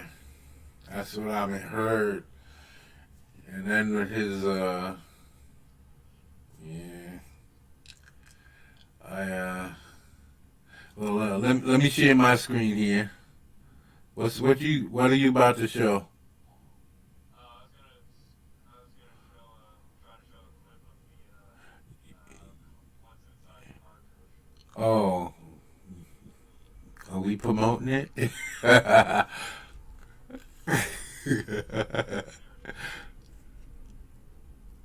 just looks like that. Uh-huh. Okay.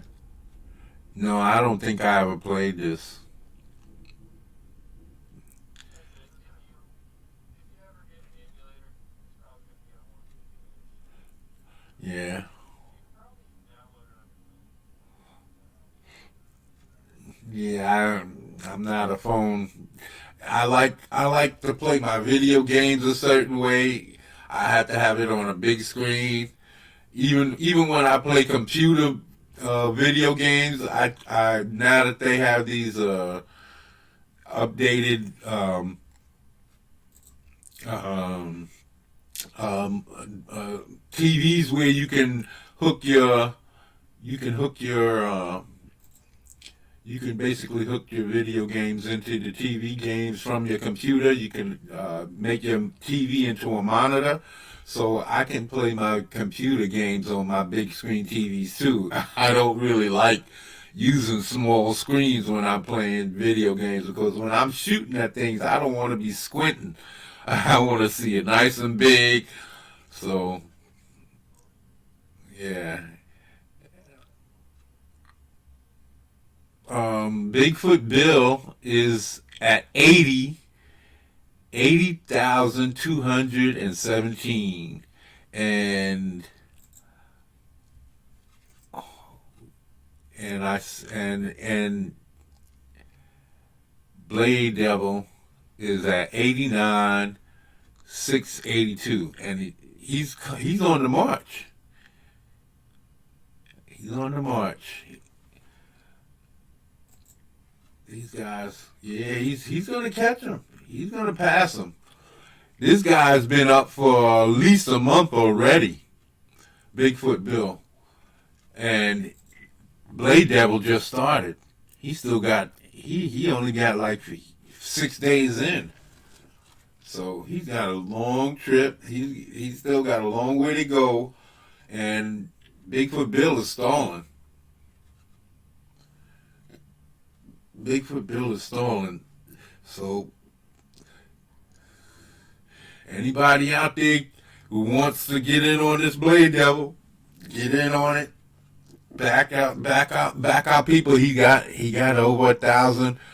He's got over 1,099 backers. Bigfoot Bill got only 800 backers.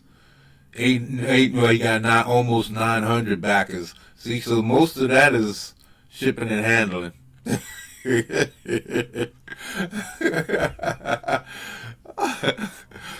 Oh wow.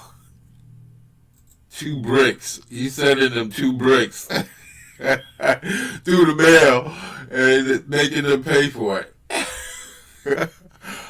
Oh man, I want my campaign to be regular, square bound, and I'm gonna have the first book is gonna be thicker because it's going to have the first issue is gonna be a giant size edition, and then the next 2 books are gonna be regular.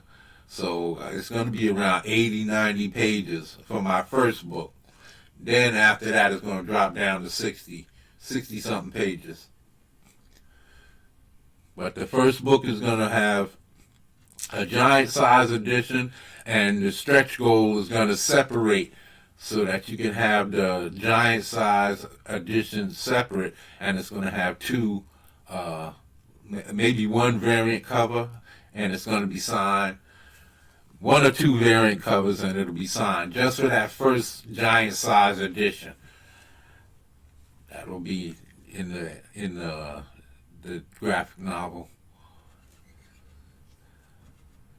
That's what I was thinking. Yeah, the might of Thug City. That's the complete title. The Might of Thug City. And I'm about to come out with my main character. I already started designing him. I'm about to come out with him in ink and color. Maybe this week coming up, I should be dropping him.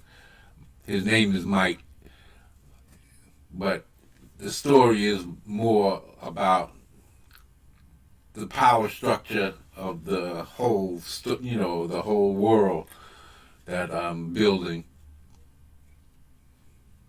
That's what the might part means, but it stands for both the character and the main character and the story, because there's going to be a lot of bad guys, a lot of power brokers and influencers and all types of stuff like that, and I'm going to try and keep the. I watched Spriggan this morning.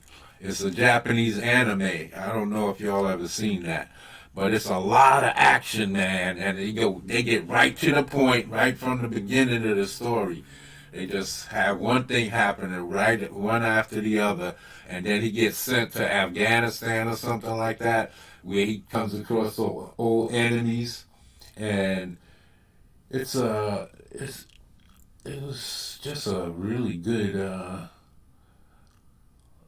good story, and a lot of action, and that's how I want my. I just kept thinking to myself, that's what I want my story to feel like, just action, just keep hitting you, and every time I get the chance to breathe, that's when I'll be telling you some story, and then I hit you with some more action.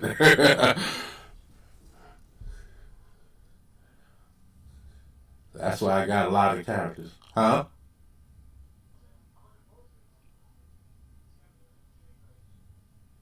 Yeah.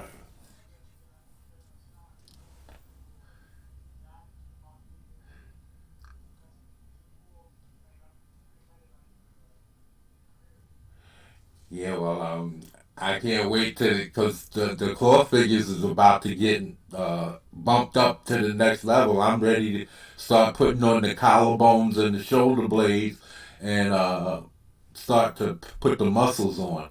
And once I get that done, oh man, it's getting exciting because you're gonna be able to move his shoulders, and the pectoral muscles will stretch as you raise his shoulders up, and then his back muscles will crunch when you move his shoulder blades together. It's gonna look crazy. So imagine having that and being able, as an artist, being able to use that as a reference to draw on, to draw with. So that's my intentions, is to have the ultimate, because they have these fashion or TB toys. TB, I think it's called TB toys. Those those the Arnold Schwarzenegger and yeah, and the Terminator, but they made out of silicone. They're Arnold Schwarzenegger, and they got one of made of they have one of daggone it, I can't think of they have one of Arnold Schwarzenegger, and they have one of Stallone too. And that's what I'm trying to find. It's called TV Toy or Fashion. I know it was called Fashion. Fashion. Fashion. Let me see. Nope, that's not it.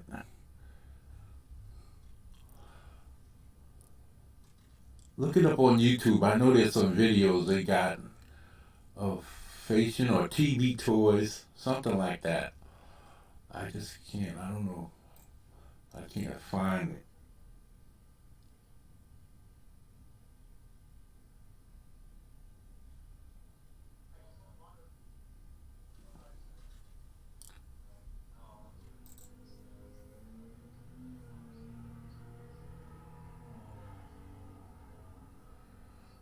Uh,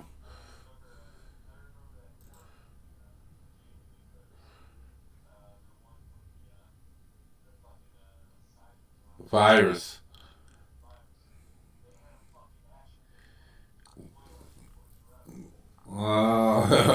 That would have been great. That would have been good if they could have pulled that off. Because those those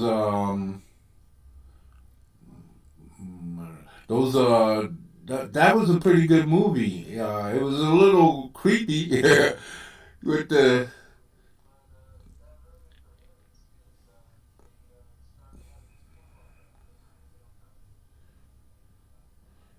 yeah.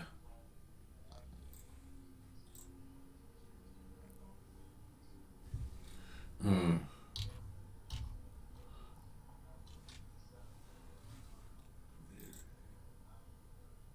Oh, it's TB League, Fison Toys, TB League, Fison Toys. That's what it is.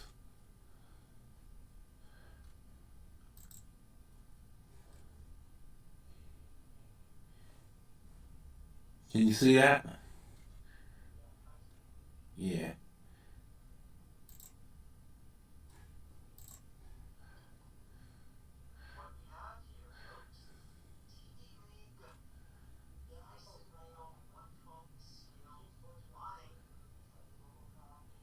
Yeah. But they're really flexible.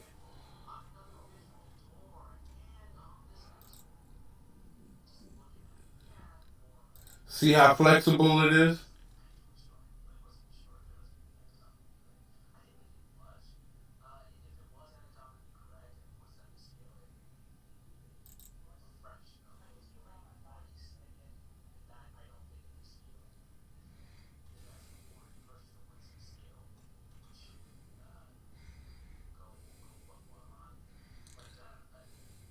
See, he's junkless. He ain't got no junk. See, I ain't gonna make my dude like that. He's gonna have some junk. I'm not gonna make him. I can't do that to him. But I think they do have. They. I think they do come. The bigger ones do come with uh, both a flaccid, penile, and an erect one. And I think that's kind of crazy. What do you need that for? Yeah, unless he's got a female there that got a hole that you can shove it up in. What do you need to have an erect, you know, for a doll like this or action figure? This is an action figure. You gotta remember, this is for men. These are action figures. Dolls are for girls.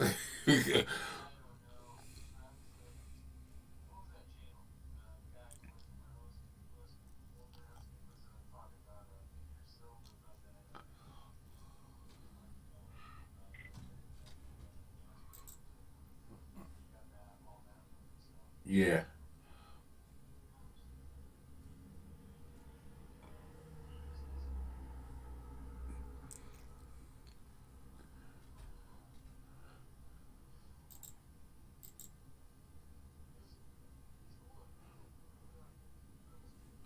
yeah, yeah.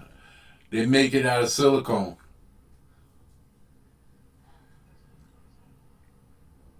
Excuse me?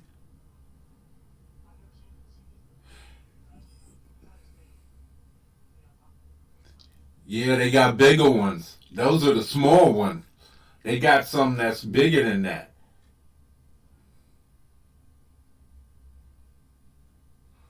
Yeah.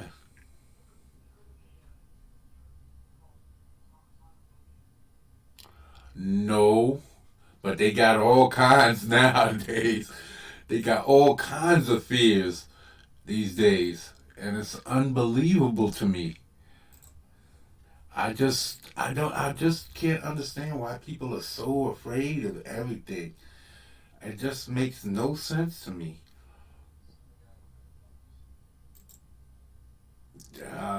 No, that's crazy. Yeah, that's crazy to me. Cause you know I've been like I've been at when I was a 16 something like that. I worked in this discount shop, and a dude came in there with a shotgun, put it to my back, chased us all into the back room, robbed the place. I never was afraid. The next day, came right back in. Nobody, I wasn't afraid at all. I didn't have the slightest. I never had any nightmares or dreams about it. Nothing. So I just don't understand that type of fear. I just can't. I don't know.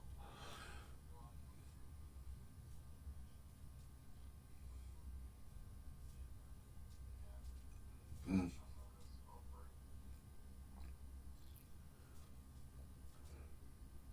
yeah. Wow.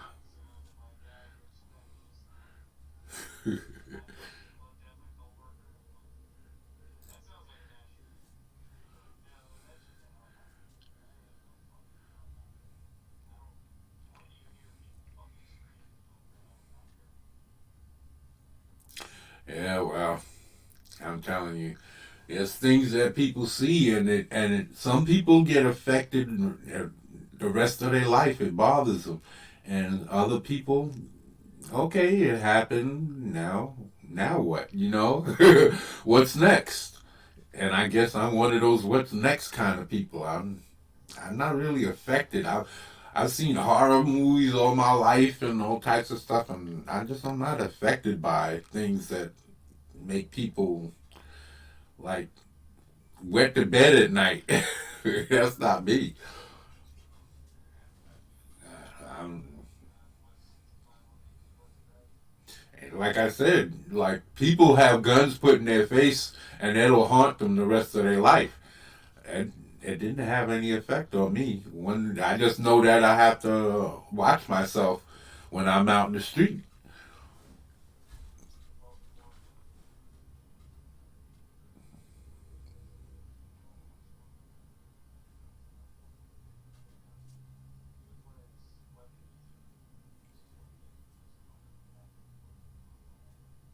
Wow, that's not horrifying. That's that's disgusting. And it definitely wouldn't want to be in the vicinity.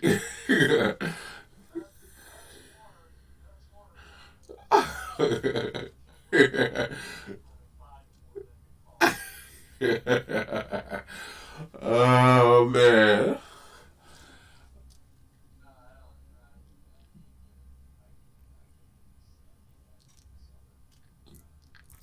Uh, I don't like watching people suffer either, but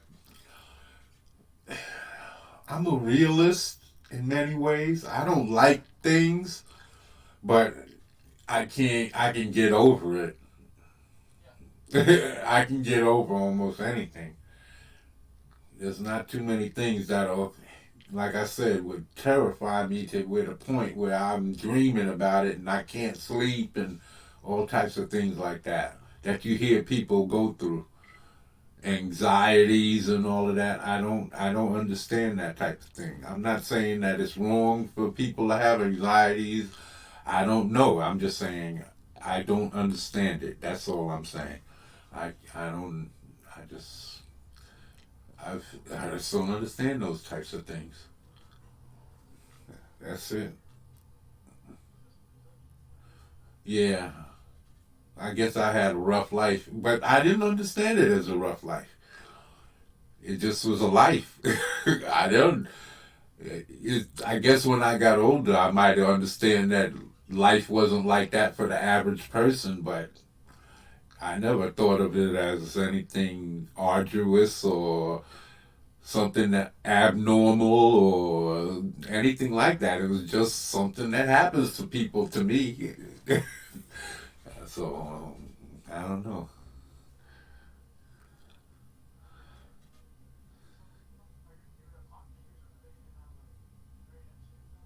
No, no, no, no, no. They're going to be fully posable, just like these guys. They're going to be just like these guys, except for big. They're going to be like 18 to 20 inches tall, just so that I can make individual fingers. That's the only reason I won't be able to make the individual. See, I want to make them every part of them. His toes, you're going to be able to bend them. You're going to be able to bend his fingers. You're going to be able to put things in their hand. You're going to be able to move the lips and the eyebrows. You're going to be able to do everything. The tongue, everything. It's going to be fully posable. Fully posable. I'm going to put every strand of hair in it. I'm going to everything. I'm going to. It's something that I thought of years ago, and I'm just finally getting to it. And like I said, I had to figure out how to create all of these different parts from scratch, and so that's why it's taking me so long. So now, oh, okay, all right, we'll be here. So for as I was working on it for the last year or two, trying to get the skull and the ribs and everything together, but now it's starting to come together and it's starting to move a little faster. I'm not really stalling in between sections. The first one I made, I had to take it apart because I messed up on making the spine. And the second one is the one that I've been showing in the videos. Well, actually, that's this the third one because the first one I use weaker materials. The the last two I'm using the stronger materials. So I was worried that once I get all of the muscles and everything packed on, that I might not be able to bend the arms because the material and everything might be too strong and tugging back against the armature. But now with the materials that I'm using, I think I'm going to be able to get past that. You see, because these guys, these Phasian dolls or Phison or whatever they call TV League, they tell you that you can't bend the arms too much. If you bend it too far, it'll tear. It'll tear the silicone. So you can't. You got to be careful how you bend the knees. You got to be careful how you bend the elbows because you can tear the joints because the armature underneath there is made of metal and it'll tear right through the silicone. And then you have to store it in a certain way because the silicone will eventually dry out and get brittle. That's not going to happen with what I'm doing. It's not. They're going to last for 40 years. Yeah, yeah. If you seen any of the early videos that I made with the little sock doll I made when I was a kid, that was no. Go ahead. The the little brown one. Yeah, yeah. I made that back when I was like 8, 10 years old. So that's what I'm saying. That's like 40 years old. It's like 40, 45 years old, that doll. So, and it's in that video I made, what, last year or something like that? Earlier this year? Last year. Last year I made that video. So, it's still in great condition. So, imagine with after what I'm finished treating, after I'm finished doing everything I'm going to do with these new ones and treating it with the silicone and everything, it's going to be that much stronger because it's going to be rubberized. So the cloth is going to be rubberized cloth, like what do they call it? Vulcanized, vulcanized cloth. So it's going to be that much stronger.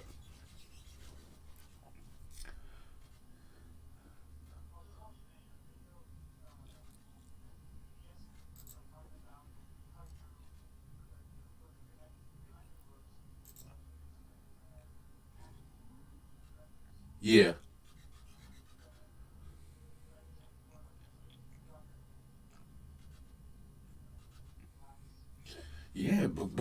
because the mannequins, the wooden mannequins that you have, don't have. It has all of those joints and all of those sections that's separated. You don't really have to. You don't really have the you don't really have the muscles that really go from shoulder or main body to the shoulder, to the elbow, to the wrist. You don't have that. You don't. It's all separated by some section so that it can bend or flex. Or you have one stiff statue, like a lot of artists. Like I watched this guy called David Lemon.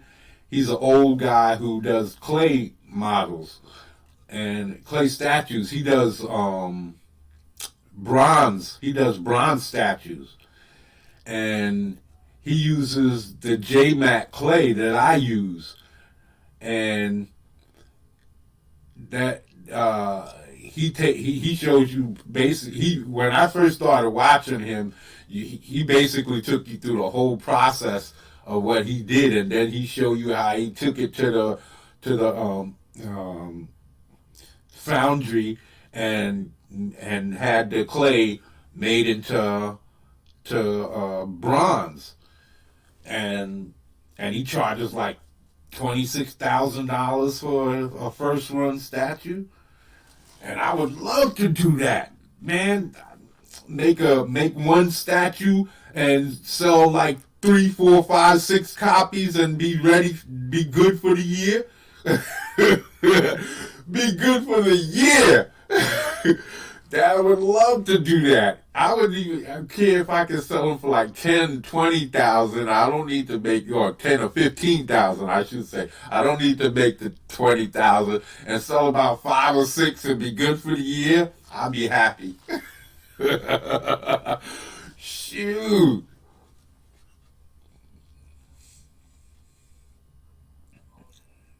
That's that would be a second run, and then those would be less in price. The first one is just like comic books. The first run will be always more expensive, then the second run will be less expensive, and so on and so on. So he comes out with, he could take a year to make 2 or 3 more statues, put them out, and he's got steady income. And then if he doesn't feel like doing anything, he'll reissue and get a lower price and still have a decent income coming in. So this is what I'm trying to do. I'm trying to do my modeling clay so I can make some statues for like the superhero sideshow statues. And if I could do some, like, because he does cowboys and Indians and mostly Native American stuff. So I like that stuff too, but I was thinking maybe do some African tribal stuff so that at least I'm a little on a different thing than what he is. Yeah, I would love to have some African tribal Maasai warriors going up against lions and stuff like that, or pack of hyenas or anything. You know, there's so much you could work with that genre. So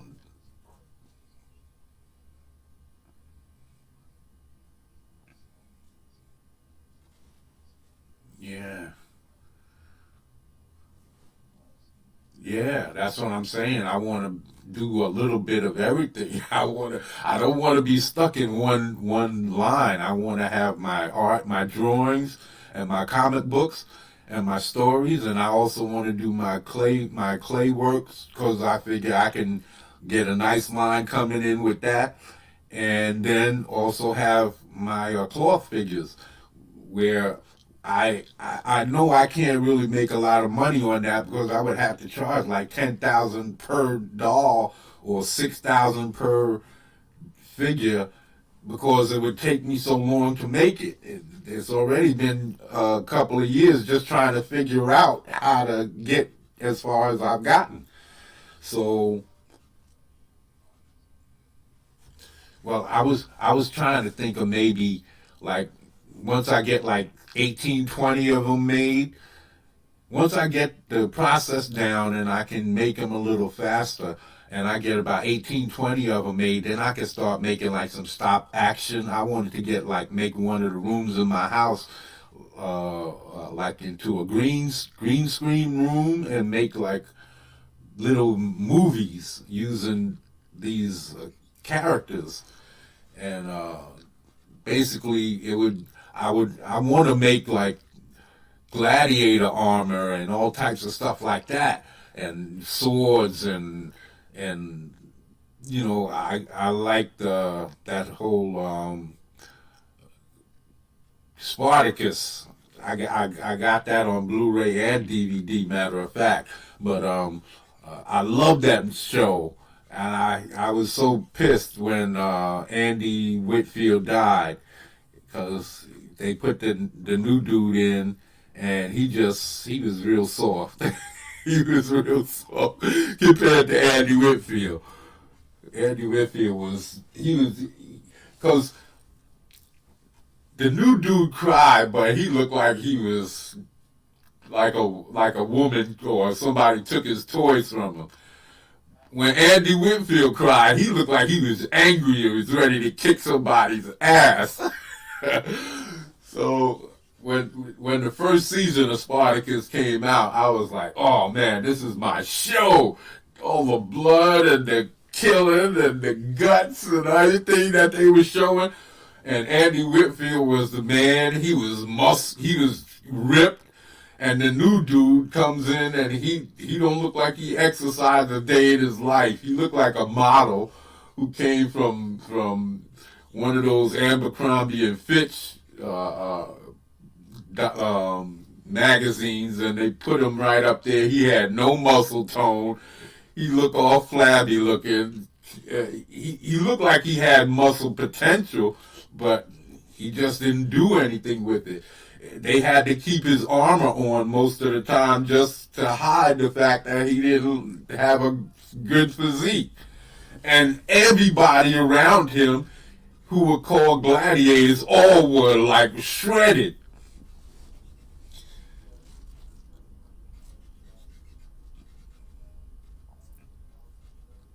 Yeah.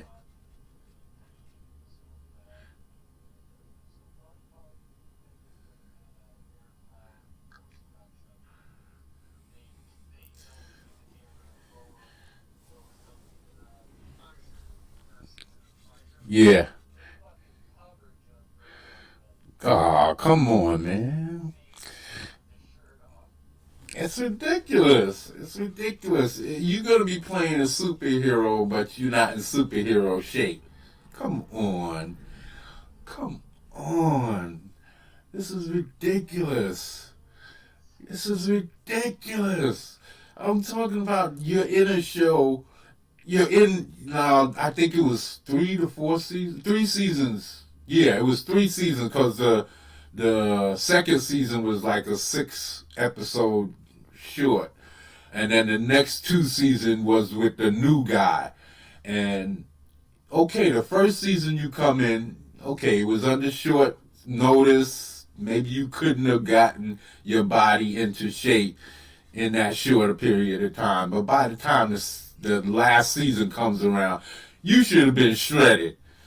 There's no way that you have any excuse for not having muscles that look like this everybody else on the show. And it made me mad, but the show was so good I was able to get past it. I just love those types of shows. Those period pieces, like, and those fantasy type stuff like Lord of the Rings and Game of Thrones and Spartacus. Oh, I could just live there forever, watching those things. And that's what I want Thug City to be like. I want it to be one of those places that you just want to go back to know what's going to happen the next time in the next installment, because the action and the story and everything just comes together. I don't want it just to be like a bunch of action with no story that keeps you interested. I want you to like my characters. As a matter of fact, I want you to dislike some of them. I want you to dislike Mike at first. when you first introduced to him, I want you to dislike him. And that's what I'm striving for. And then later on, you might come to like him.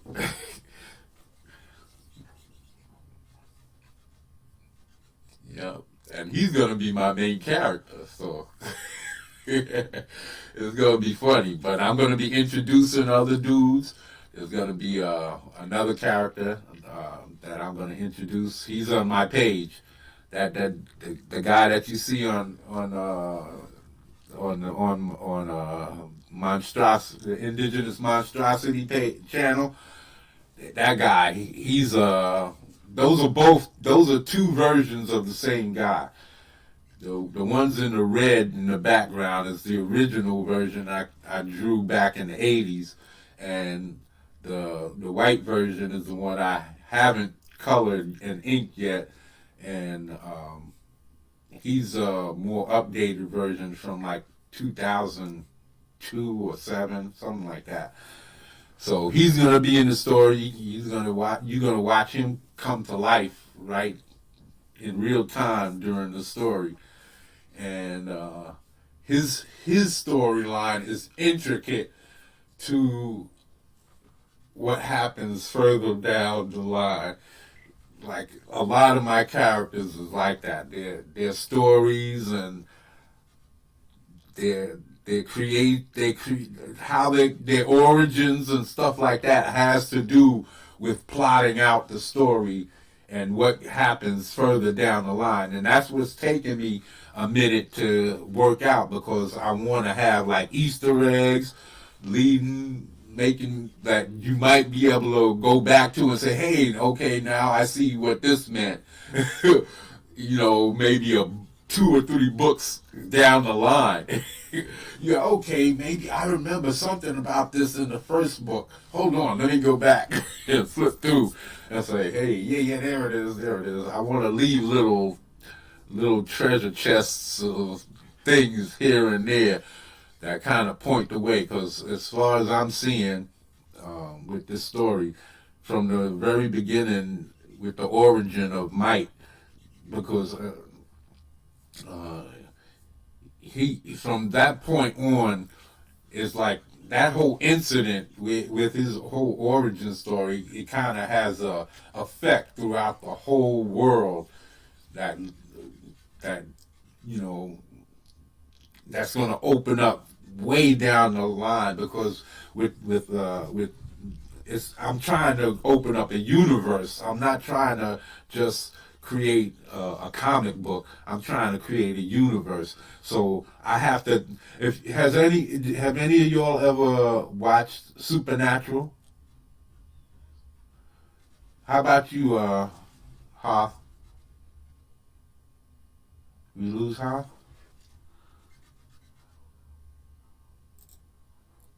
Yeah, I think we lost him. What happened? Yeah. Well, dang, come on now. We lost Hoth.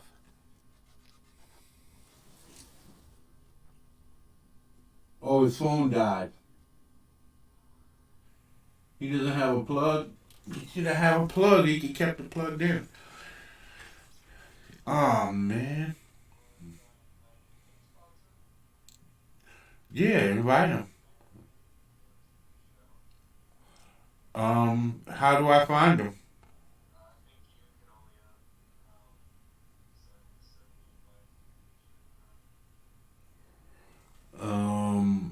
You told him that we're here.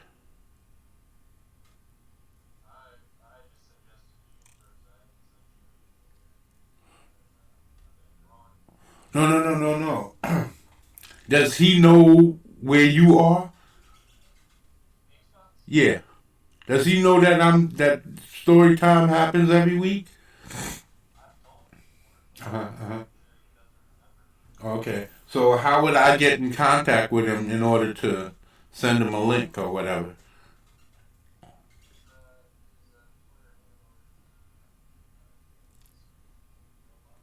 My evil robot. Oh, here we come. Here we go. He's back. Here we go. Okay, you got a plug. You got it plugged up now, so that doesn't happen again. Good. Um, where was I was talking? Where did we lose you in the story? I was yeah. Okay, you didn't miss much. All right. Yeah. Have you ever watched Supernatural? Well, Supernatural is a show about these two brothers, the Winchesters, and this demon kills their mother as babies, and like throughout, it makes them become hunters, and they go hunting the demon that killed their mother, and basically they're coming across all of these different other types of creatures and demons and werewolves and vampires and all of these different things. So over the years, it went for like 15 seasons. But I stopped around season 10 because that's when it started getting slow and boring. Because they had they have the they had gotten too far too fast. They kind of went and fought against the angels and the demon and God and all of that stuff. So after fighting God, they had to go back to fight the regular demons and stuff like that again. So this, and then they slowed the story down. The character kind of Dean, he kind of got less aggressive, and so everything kind of slowed down because they had to basically start recycling things that they already touched on. So that's what I don't want to happen with my story. Go too far too fast. Introduce stuff that should be way farther down in the storyline instead of, because it's so, the magnitude of the incident would be so big that if you go back down to regular everyday life type situations, it'll make the story less interesting. So that's why I'm trying to plot everything out for like 10 stories down the line, 10 books away, so that hey, okay, okay, okay. No, no.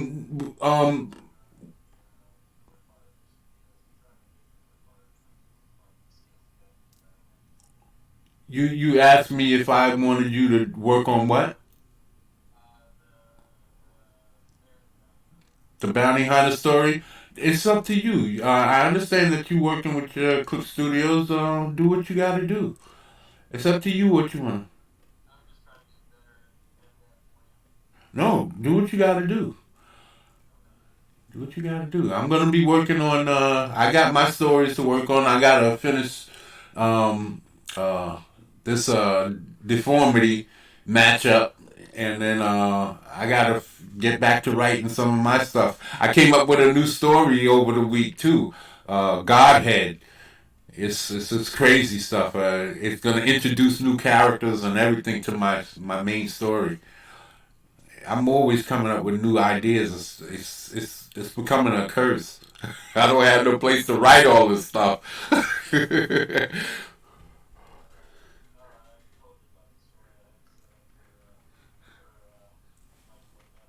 Yeah, yeah. No, we'll catch up with that guy next week because I'm about to stop this stream anyway. We're going on 3 hours, so it's long enough. I don't want it to get too long, and then people might not watch it. Yeah. All right, now go until next time. All right. Yeah, man. So that's what I'm trying to do with this story. The Might of Thug City. I don't want it to get too. I want to. I want to build it up slowly. I want to work from the ground level up, and I want to have my characters kind of, my main characters kind of struggle with finding out information because of these clandestine organizations. He's not going to know anything about it. He's just going to be coming up against like lower level guys, and then finally one day down the line he might have a breakthrough and then he has to struggle to get to these higher ups. And like I said, there's these organizations kind of trying to run the world. So by the time he even gets on their radar, they might know about him, but they're not really interested in directly engaging because, as far as they're concerned, he's a nobody. So he's basically working his way up through all of their middlemen and lower echelon and all of these people in order to find people who's responsible but for different things that's going on. And that's all of these things is what I'm trying to line up and set up in a way that it flows right and it tells a story and it allows me to put a lot of action in. Because I have so many characters, so I'm always just. I have two separate books. I have my Bible, and then I have the book that I'm writing. Well, I have three books. I have the book that I put the names of all of the books that the characters that I'm using for the Thug City story, and then I have the book binder, a binded book that I notebook that I use to write the story in. So where I put all of my characters that I'm using for the story, and I work out their powers and their abilities and all of the different little details is in one book, and where I outline my story and work out my storyline and actually the script is in another book. So I'm just trying to keep, and right now I got a lot of characters. I got a lot of foot soldiers and henchmen and hired muscle and all kinds of like guards that are specific to protecting specific types of higher tier bossmen. So we got all types of different levels of opposition from our good guys, and in order to get to the and in the meanwhile, a lot of times there's going to be other things that's going on outside of the control of these clandestine guys, just regular ordinary type of superhero type things. So this is going to be a major. I'm trying to create another Marvel comic. That's what my thing. That's what I'm trying to do. Yeah. Oh yeah, I'm having a. You can hear me laughing and enjoying it right now. I'm enjoying myself just writing it and knowing that because before I didn't know that I was gonna have a story coming out or a comic book or anything. I just was sitting back, just collecting characters and writing down little story lines and scenes and different things like that, action sequences, things like that. I didn't believe that I would have an opportunity to create anything, and then I came across Zach and them with Comicsgate, and I was like, hold on, crowdfunding? What the hell is crowdfunding? I can do this? And now all of a sudden I got a channel, I got a mic, I'm, I'm on here talking a lot of nonsense. People are starting to subscribe to me. So, yeah, I'm like, I can do this.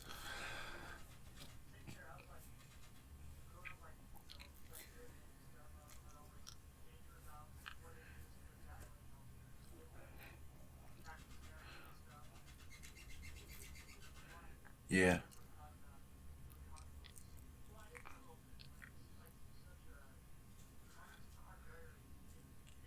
yeah,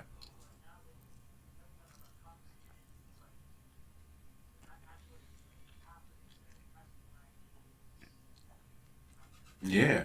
So you a writer or you artist or you both or what?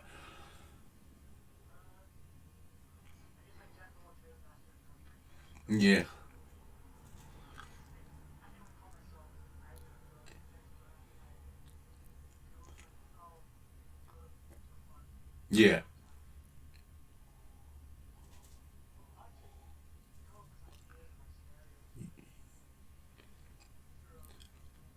You're planning a campaign, right? sometime in the future. Yeah. And I got the comics paper back when it was written in the 70s. Uh huh. Oh, you was there from the beginning. Right, like well, people said Black Jack, Yeah. right. Yeah. And the kind of artistic stuff that just feels more international than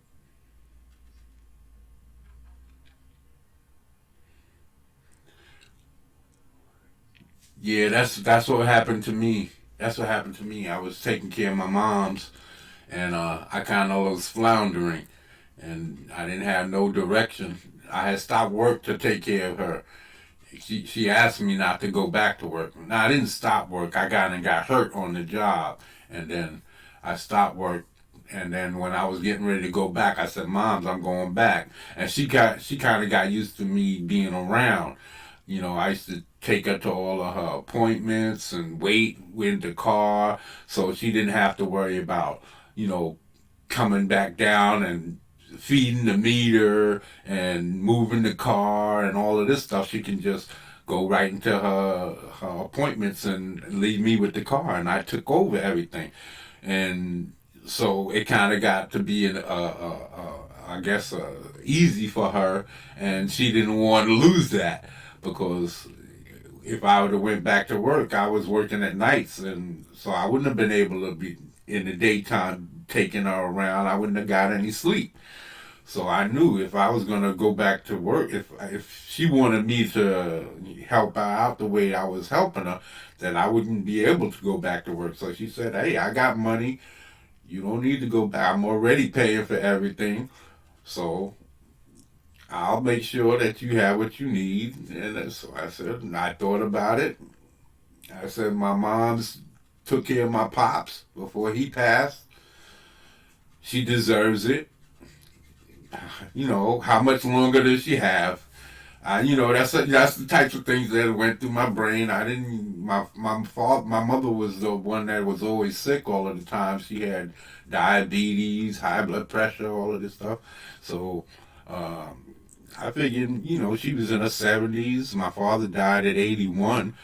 You know, she might not last that long. I don't know, but she might up living till 91.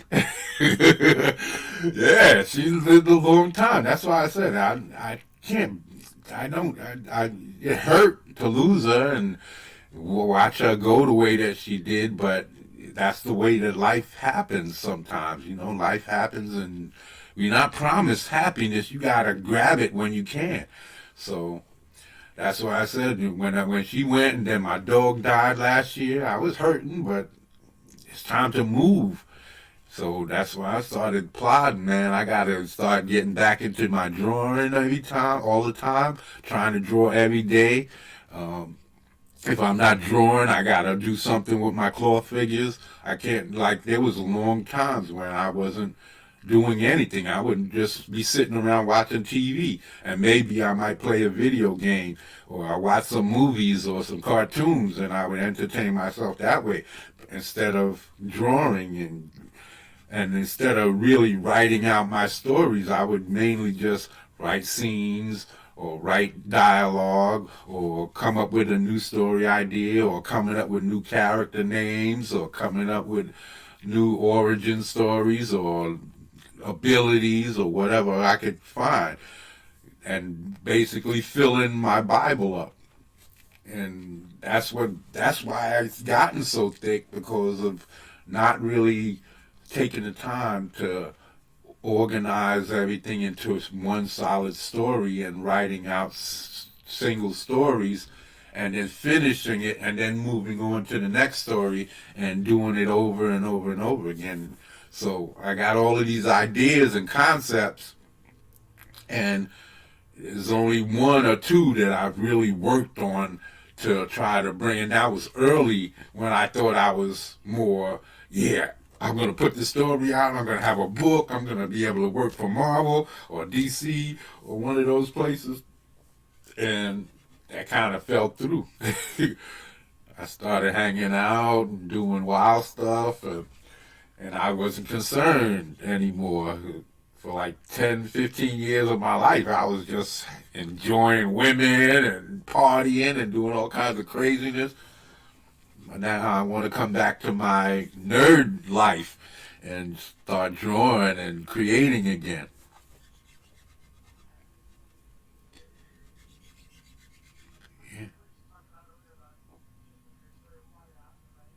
Yeah.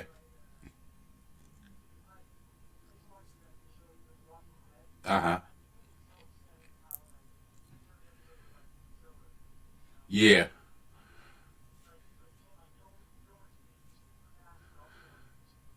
Yeah. Because that's what I was listening to when a lot of the reviews with Zach when he came out with Drill Breakers. They were saying that it seemed rushed and that a lot of his and he even said that he put a lot of extra stories. Like you get like 2 or 3 stories in one book, and I don't know why would you need that much stories? Because I don't plan on having 2 and 3 stories in my book. It's going to be one story, but might have a lot of different characters. But if I want to organize it to where it's one character at a time, and then another one will pop in, and as that story start unfolding, then maybe slide a third. I'm not gonna have too many going at one time.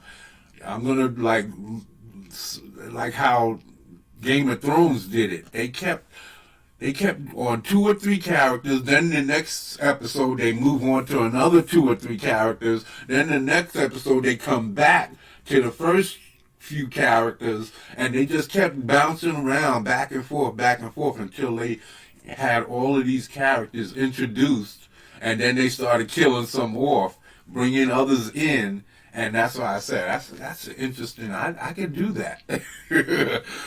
I could do that, man. Just gradually move in, introduce characters, keep them in the background, let you know that they're there, and let it work. And then as people drop out for whatever reason, you move other people up.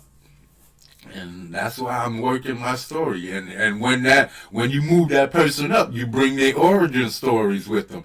That's why I got characters like the Curse of the Minotaur. I got a whole storyline with one of my background characters that I know that it's gonna come in. I've got all kinds of different background stories with other side characters that's gonna bring in other characters like Mistress Dread.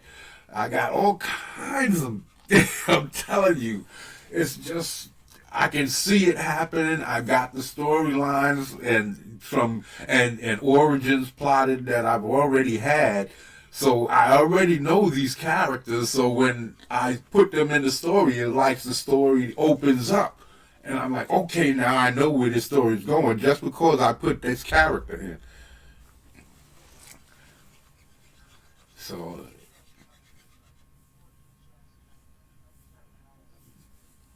yeah, yeah. I basically got to plot out their interactions, uh, their strategies, their like, because everybody's conniving, everybody's scheming. So I gotta have plot twists and people betraying each other. Everybody's corrupt, and you don't know who's working for whom and where the bad guys are actually coming from. Sometimes it's gonna be tricky. So I have to know who's dirty up front. I can't go through it mysteriously and then automatic all of a sudden come up with a bad guy. No, I have to know way beforehand who's dirty, what plans he's got, and how he's trying to set people up, because sometimes it might come out later down the line how this person was doing dirt, and how the twist unfolds and reveals the real storyline or the real culprit behind this event that might have happened years ago or 2 or 3 books back or whatever. So this is if you watch 24 or Alias, those types of shows, or because like again, I came from an era back in the days where we had all of these the Cold War and all of these spy shows and spy themes and detective shows back in the day. So all of these little things is working in my head, and then with the new movies I've been seeing and some of these older things, I'm trying to weave and blend things together and have it work to where the story's always moving, you're always wondering, and there's always bad guys to fight. So, and that's the main part. I want the action. The speed of of my book is gonna be due to the action, but the pace of the story is gonna be methodical and intent, and it's gonna be mysterious, intent, have intent, and it's gonna move you along. You're gonna always want to know why, what's coming next, why is that happening, who's this guy, and what's he up to. That's how I want it. I want you always asking questions. I want people. I want to be always answering questions. So I don't want too many questions left untold or unanswered for too long, because I don't want you to forget.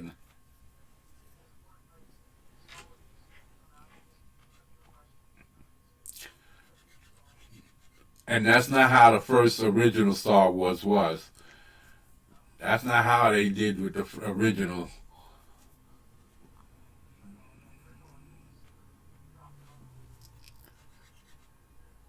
Yeah, I don't get it. They really got to start doing something. Go ahead.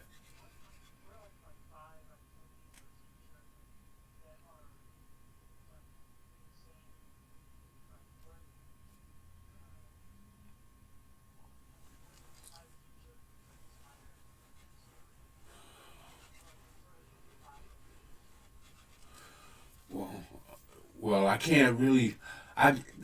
It's a culmination of all of the animated DC movies that I've ever seen, which is all of that, especially from War, or no, not War. Especially from what is it, Flashpoint? Yeah, from that Flashpoint movie on, that's when the animation and everything really started getting good in the DC universe, the animated universe. And then let me see, as far as comic books, my got to be John Byrne and Claremont with the whole Dark Phoenix saga. That's a heavy influence in my mind as far as creating comic book stories. And then Silver Surfer, Terrax, because he was also a herald of Galaxis. So there's a lot of stories. I've collected comic books for so long. There's a comic book that you might not know about. I collected it in black and white back in the days, and when it was an independent book, and then Marvel picked it up years later. It was called Elf Quest, and it was about these elves that lived in this, I guess, this field, because there was a lot of wooded area, and they lived in a lot of tunnels under the ground. They were like little guys. They weren't like tall, statuesque characters that like from Lord of the Rings. They were more tiny, short characters, and trolls and goblins were basically the same size of these guys, and they had these wars with these trolls and goblins. And I bought those. I think it was like 20 something books, and then Marvel picked it up, and I started collecting a few of those. So, but I got a lot of Conan the Barbarian with Bashima. There's a lot of history. Conan the Barbarian with Arnold Schwarzenegger is a main story story because it's how the stories were told, and what drew me into that with the action and how they plotted out the story. My Stone God story is basically plotted. It opens up in the same way that Conan the Barbarian opens up. The group of kids are out playing in the field. These group of warriors come plowing through their village and kills everybody. And the mentor is this reptile. I have a whole lot of drawings about this reptile. I mean the mentor, and he's of a reptilian breed, and basically the Stone God story basically starts out. You've heard of the Galapagos Islands, right? It's a island where a lot of rare breeds of animals exist, because like birds with no that can't fly because they don't have no predators, or rare species of this type of animal and other. But the Galapagos Islands, the reason why I bring it up, because Galapagos means one whole, if I remember correct, when I was watching the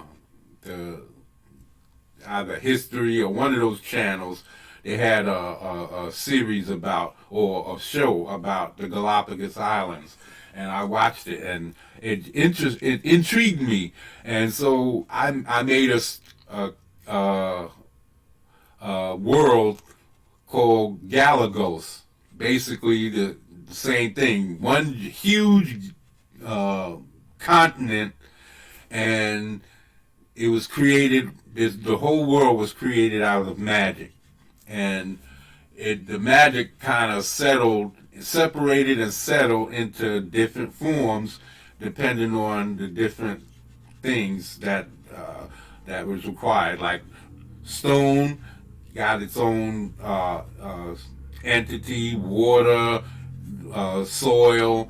The moon had these different power or magic that basically represents it. It has heat, ice, all of these different things had their own power or magic source. And as the world was formed, these magic sources settled into individual kind of entities. And what happens is different animals with the capability of reaching these power sources were able to be drawn to these power sources and became gods. And so if it was like the air, and eagle was able to capture this power form, they became gods, but they didn't know where they got the ability from. And it's sort of like the power source kind of ceased to exist again. And these gods, the different life forms that became gods, they basically started creating the world in their image, and they each created their own breed of people under their, that looked like them, and that worshiped them for who they were and all that. But they also created other types, or not necessarily created, but being that there were creatures that sort of resembled them, they brought them to a higher state of consciousness. So they kind of made them from four-legged animals into two-legged creatures with higher conscious thought, and was basically told to worship the gods and all of that, and given rules and all of that types of stuff. And that's basically how Galagos came to be. But then the Stone God, he believed that he was the most powerful god, that the world is made up of mostly stone, both molten and of solid rock, and that he and the ice god had the right to rule, and he wanted to rule all the gods and the whole of Galagos, and the ice god would be at his side, and everybody else would be subservient to him. And the other gods didn't believe in that. They said, "Why should you be able to rule?" And they wasn't going to go for it, so they went to war, and it wound up the ice god. It's the stone god and the ice god and one other god. I forget which one because it's been a while since I wrote this story. This is my first story I ever tried to write back when I was like 18.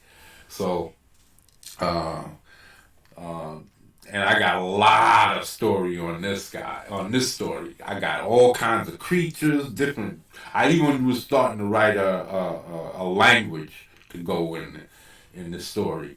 That's how much I was dedicated to this story. So this basically they went to war, and one of the ice god died.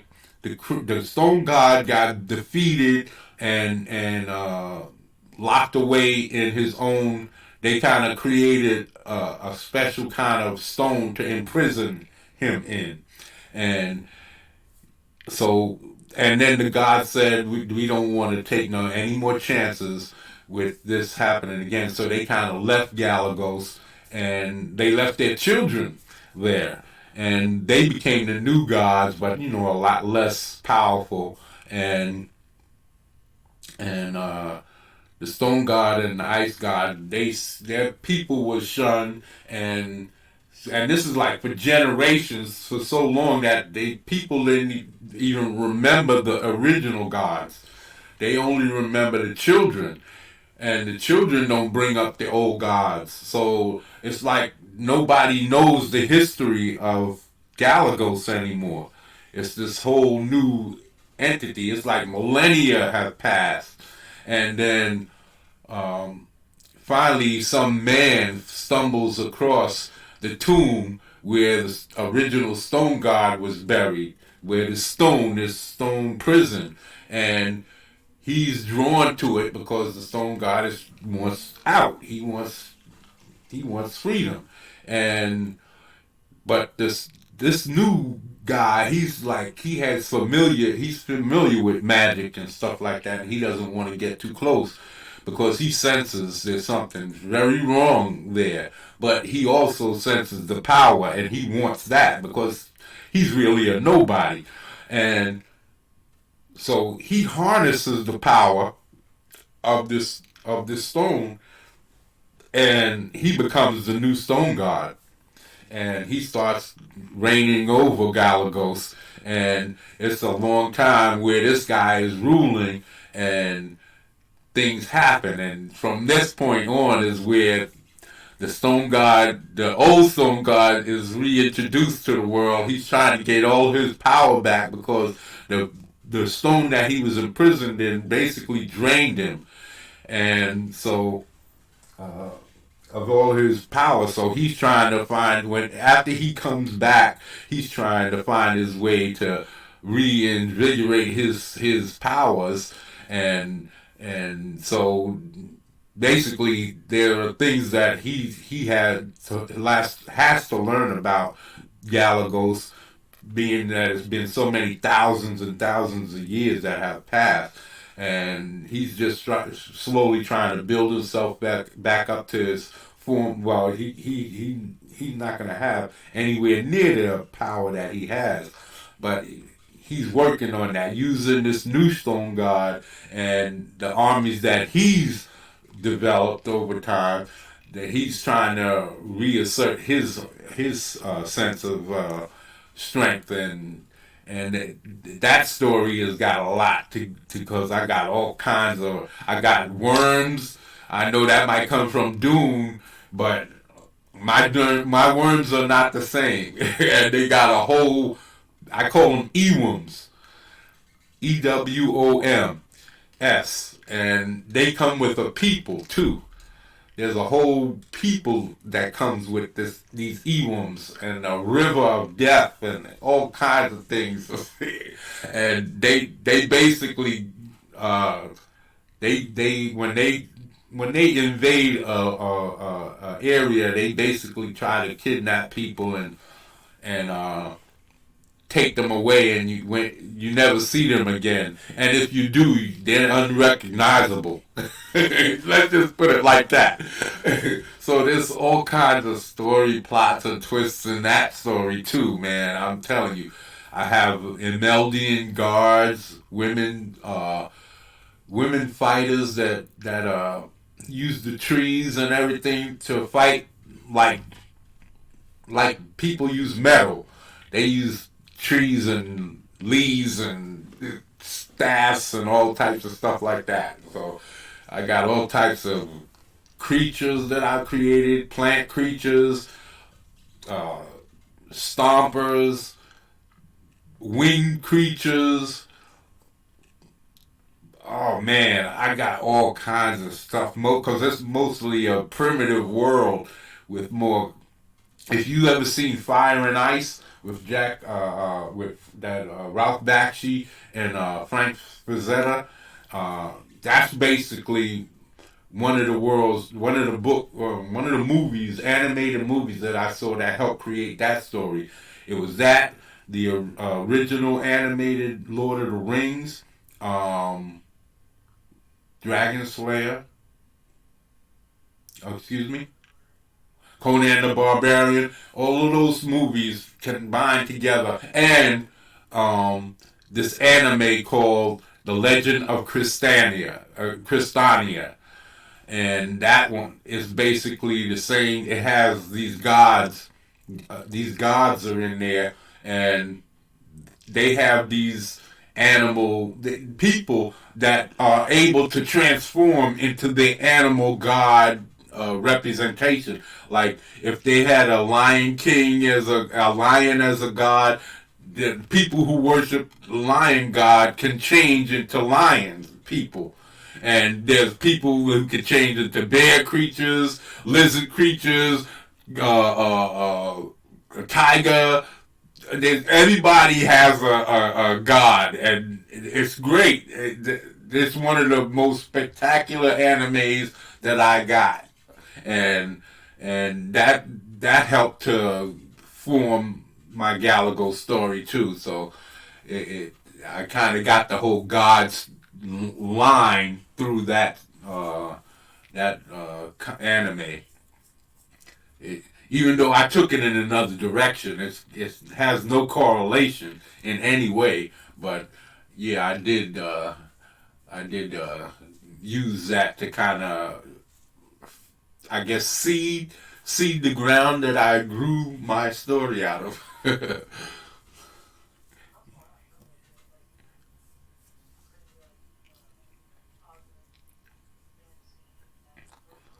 Yeah, it's mostly that fantasy sword and sorcery. Yeah, that's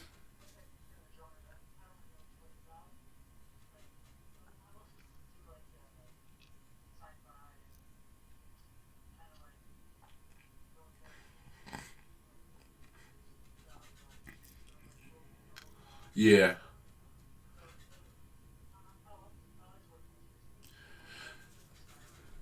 Oh yeah, yeah. Well, I didn't know anything about this stuff. Yeah, I had to start doing research.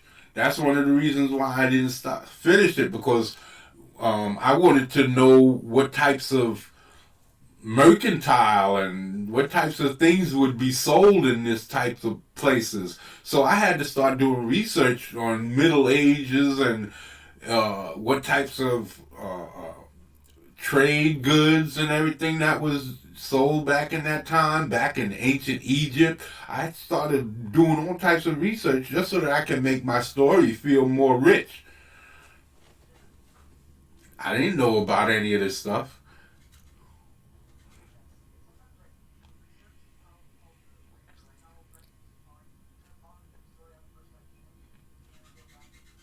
Yeah. Well, that's what I had to do because I was finding myself getting stuck while I was writing my story. And so I had to stop and do the research because I was just strictly going from heart. And then I started getting myself, I was like, daggone, I want to know certain things. I want to be able to make my story sound more rich, more full, more like a world that people actually live in. And so I had to start doing research. Yeah.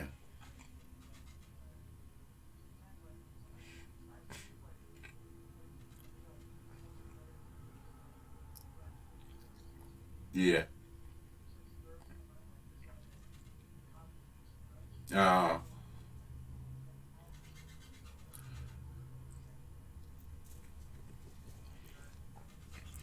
yeah. That's how I am now with writing my comic book story, because I was writing a story with my nephew, and I asked him just to give me three characters that I would do most of the work. Um, I was gonna.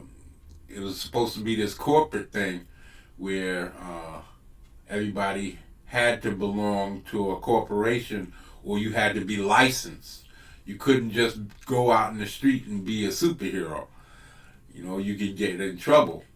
So um, I said, "Yo, man, just give me three characters. Give me all of the workup, because I don't want to create your characters for you. You already know what their abilities are, so just give me what their personalities are, what type of archetype they are, and if there's any type of specific type of any type of event or type of things that you might want me to see your character do, that I could put into the story, and then from there I can handle the rest." And if you might want to give me two characters and then one cameo, you know, he can pop in and pop out, and then, you know, have interest in some of your other characters. And if you want to run with it, you can run with it from there. So he never came. He never gave me the. He gave me the characters, but he never gave me any of the workup. So I just put that story to the side, and I started this one with because I'd drawn Mike on the subway, and I think I didn't even put him in the book. I didn't even put him in my Bible yet. I just drew him with these two sexy girls on his arm, and I was on the subway riding home, and I just was drawing, and I drew this guy. I said, "I'm gonna call him Mike," and I never really considered any story for him or anything like that. But then, uh, maybe a year or two, maybe 3 years back, 4 years back, I started thinking of him, and I didn't. I was gonna kid. I was gonna. I was gonna do some. I didn't. Like I said, I didn't want anybody to like him. I didn't want anybody to like him, because I was going to create this whole revolution around him. And I called it the Mike Revolution. And I was going to be this whole big thing based off police killings and all of this stuff. Not police killing, getting killed, police killing some innocent people, and then riots jump off and all of this other stuff. And it was going to create this like civil war, and where a lot of people were supposed to die. I'm kind of like a fatalist like that. I like seeing a lot of people die in the story, right? I think I have a few stories where like half of the population is supposed to die. So, and yeah, one of these that's what it's supposed to be with the revolution, the Mike Revolution. It was supposed to be like half the population of the United States was supposed to get wiped out. So I never, when I started writing this, it was with the intention that that would eventually happen, that revolution would eventually take place. And but now, with the way that the story went from the beginning, and introducing these other characters that had nothing to do with that revolution story, and creating his origin story, it twisted the whole story around. It twisted the whole story. So now I can't. If I put that in there, it wouldn't fit because it would do just like what I was saying with Supernatural. Uh, in order to get to the story with the opening up the universe to my world, I would have to go through this revolution, and it would kill off half of my characters. So I can't do that story now. I would have to create a whole nother character to pull off that story.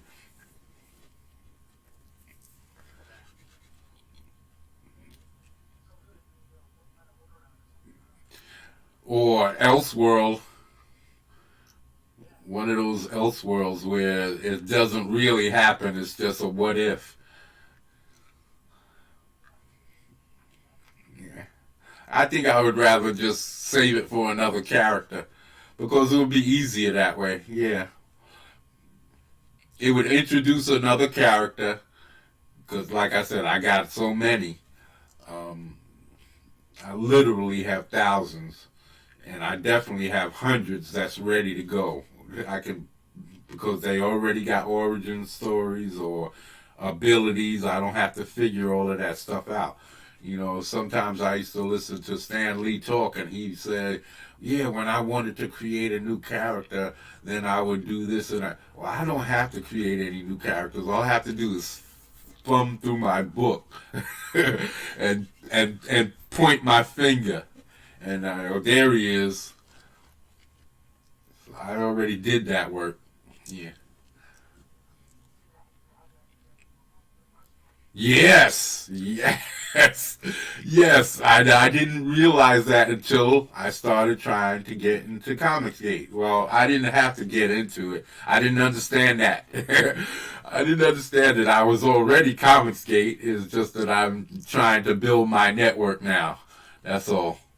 So when I first started to try and build, I didn't understand that. I was like, okay, yeah. Uh, I didn't realize that a lot of these guys are coming with just one or two stories in mind. And so when I started putting it out there that I got this Bible with 10,000 characters, I figured a lot of people are going to be, oh, he's full of shit. This guy, he's just trying to brag and talk all of this crap because he wants somebody to notice him. And no, I actually have this book. Well, it's three books that's tied together, and three composition notebooks. Those little marble black and white books that you used to use in high school or whatever. Yeah, three of those tied together with just a bunch of the names and origins and little abilities or little story types and little fight scenes or origin. Some of them have origins without any character associated with it because I had an idea and I just had to write it down. So I just picked another page and wrote it in, and then I saved that section and made like several pages so that I can have all ideas that come like that, all vacant ideas that just come randomly out. I could put it in this section of the book, and that tended to expand. So over the years, that book got thicker and thicker, and now I'm trying to stop.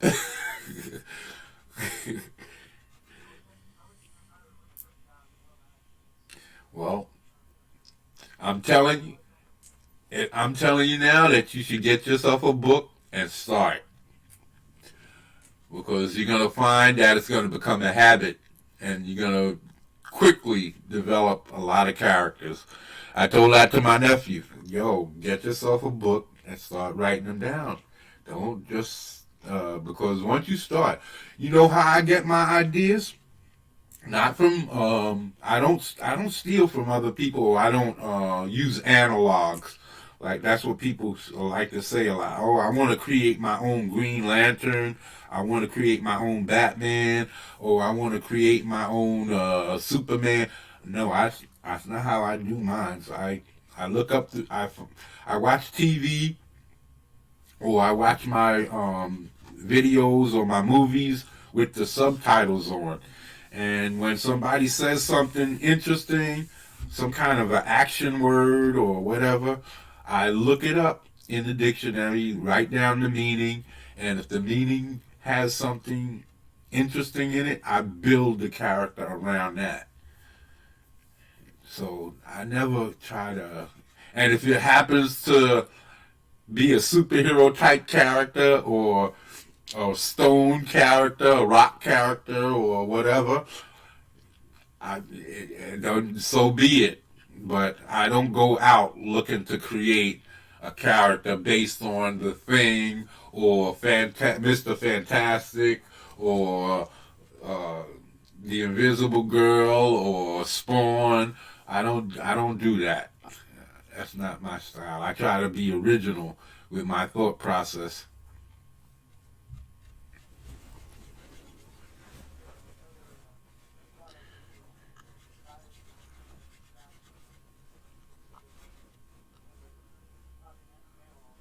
Not only that, I think I have a lot of uh, original ideas. They might not be a totally original, but um, they're originally inspired, and I think that they feel that way. So, like the deformity, he's a basic character mostly, but with his design and with the giant head design and then once I finish getting his suit finished, and I think it's gonna be pretty good. And he could work out. Now, I have other characters. I'm introducing characters like him because he's a basic character. But I have more intricate characters. I have simple characters like Wolverine type characters that's not Wolverine type characters. They're just real basic characters like that, but I can't show them because their design would be so easily to steal. And so I've never shown some of these characters, not even on any of my videos, because I don't want somebody else to come up with put the idea out there before my book comes out.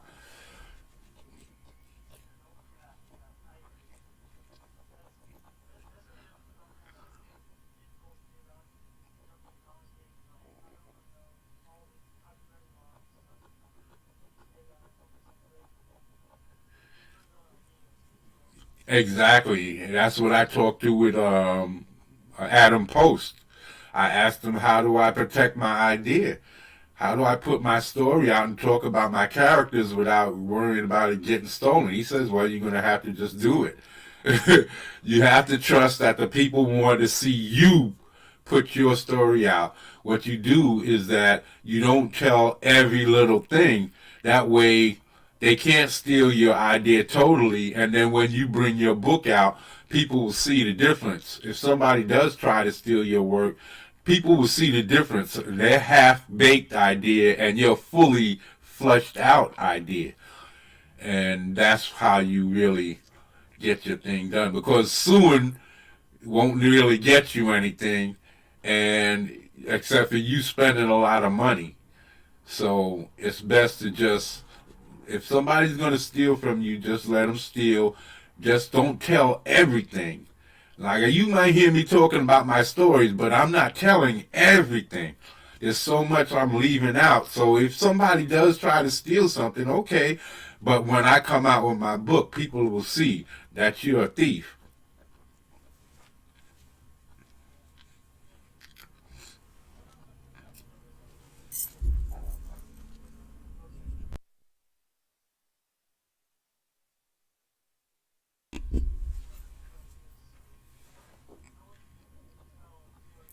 That's right. You know, nobody's going to tell your story. Your mind works way different than anybody else's. You're going to see inroads and X fills and X roads where nobody else will. And that's what I worried about too. What if my story is like stories that's been told in Marvel already? What if my ideas is like stories that I've read already in Marvel years ago, and I'm thinking I'm coming up with something new, but I'm just recycling some old DC story that I read years ago.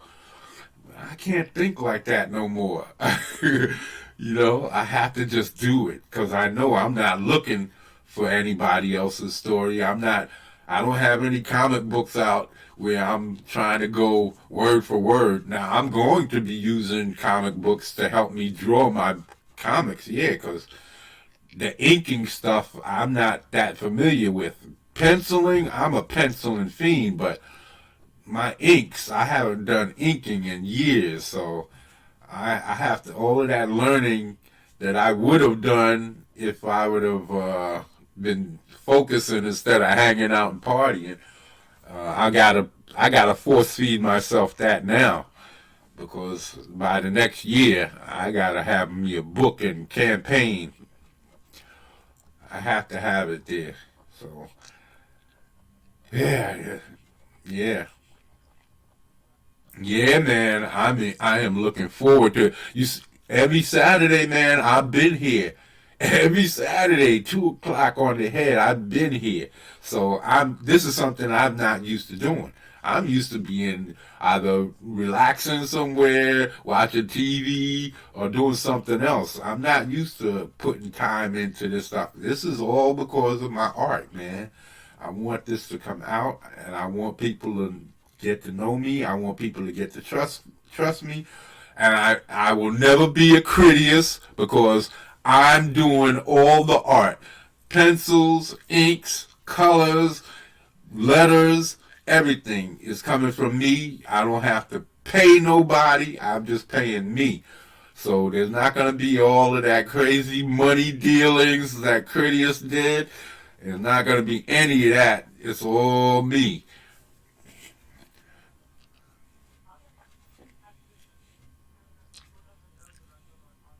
Yeah.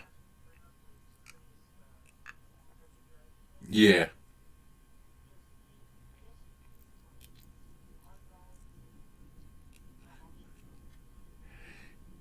He claimed that, but he said everything went down at the same time. 3 or 4 different things burned out at the same time. Usually one thing burns out. Cause you got a circuit breakers, you got certain things, and once that one thing blows, it kills the circuit throughout the whole system. So how could it burn up several things unless you had a serious surge, electrical surge that just kind of killed your whole thing? And even then, it sounded fishy. $11,000 you pay to some artist up front. Why would you pay $11,000 up front for anything? For anything. This is ridiculous. $11,000 to an artist? And then he's talking about the guy still didn't give him all of his work, and it's been how many years? And you still haven't gotten the work? You only gotten 40 pages? This is ridiculous. Out of 80? This is ridiculous to me. This is ridiculous. So I didn't, he didn't do it to me. He did do it to me because now people don't trust people like me. I'm a new up and comer, and now people are, oh man, I don't know if I want to help no new guys. So he did do it to me. So I didn't want to get on him because he didn't really do nothing personal to me, but he did do something personal to me because he made it harder for me.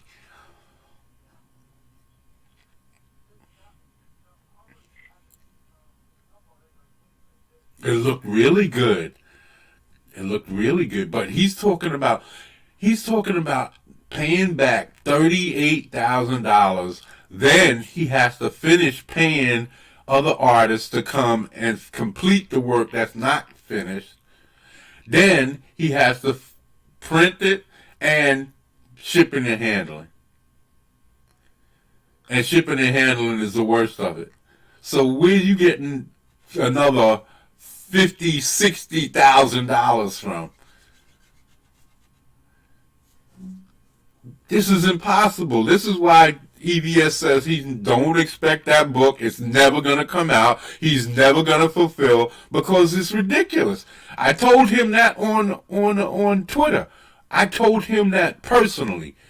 He said, I'm gonna pay back. I said, you know that's gonna cost anywhere from 30 to 60,000 just on the payback.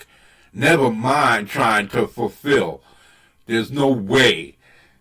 And he said, yeah, I'm sorry. I said, you know you fucked up. You fucked up. You fucked up. There's no way.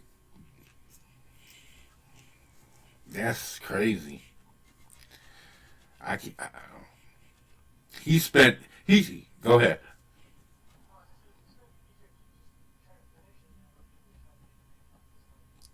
Yeah. It would make more sense too than to say that you're gonna pay them back and then try to fulfill too. It makes no sense. It sounds like the same thing he pulled when he messed everything up. And that's what he did. That's because I believe he spent more money on his own personal bills, and he because that $11,000 to artists doesn't sound right. Especially when everybody else was saying you might need 3 to 4 to pay for the artist. So if you only need 3 or 4 thousand to pay for an artist, why are you paying 11,000 up front to any artist? It doesn't make any sense. Well, like I said, that will never be me because I would never put my. It's all on me. All of the artwork is going to be on me. I'm not paying it. And if I do get another artist to draw one of my stories, he will never get a dime up front. This guy came on Twitter telling me, I need money, I need money, I need money. I said, well, I'm sorry, man. I don't have no money to give you. If you can't wait for the campaign, I'm sorry, man. He wanted it now, before he even did the work. And because they said to go on, John Malin said that there's a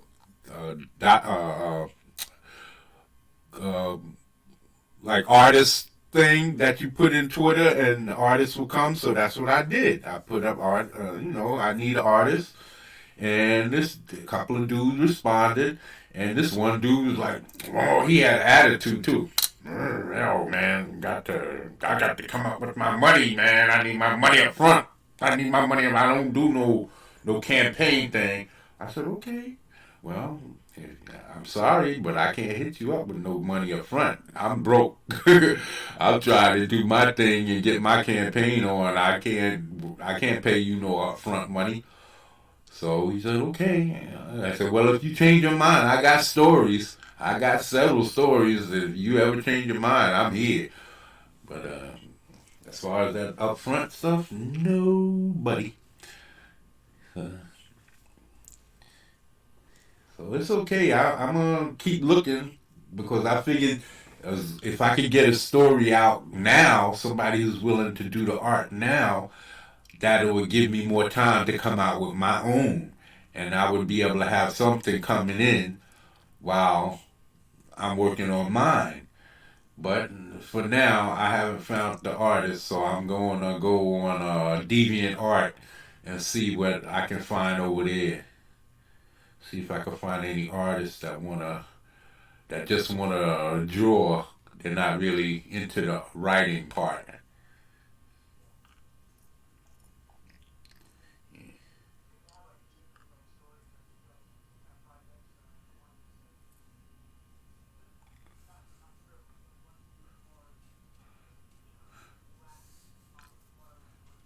Yeah, not as complicated.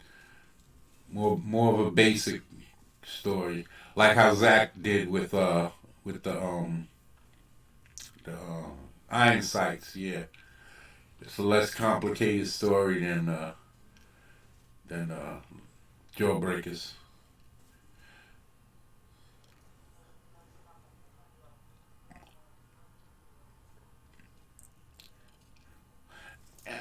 been giving that another thought too, because I can cartoon also.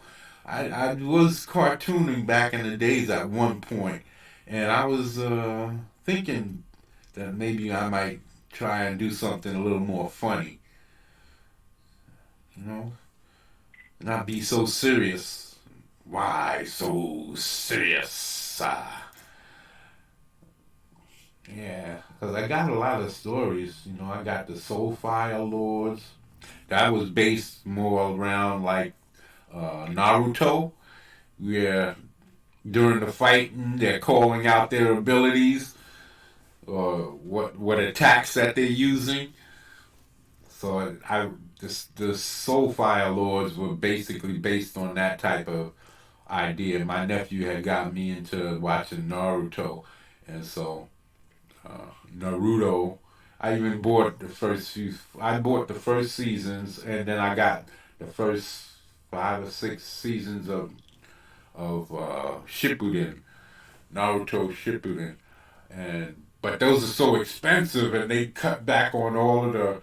They used to give you like 20 something episodes for $30. Now they want to give you 13 episodes for that same $30, and that's pissed me off. So I stopped buying it. So yeah, so that's what basically I wanted to have a group of guys that's yelling out their built attacks when they're fighting, just like that, the Japanese anime. So that's why I created Soulfire Lords. So I got a lot of stories, man. I can pull out at least 15 to 20 stories, and that's not counting superheroes. Just just other world type stories between the Stone God, the Twin Assassins, the gods coming to Earth, aliens coming to Earth, um, Soulfire Lords, the Glyph. Man, I got a bunch of them. Yeah, God Tomb. Yeah, I got a lot of them. Just and these are just regular stories and not really having to do with superheroes per se. Yeah, and,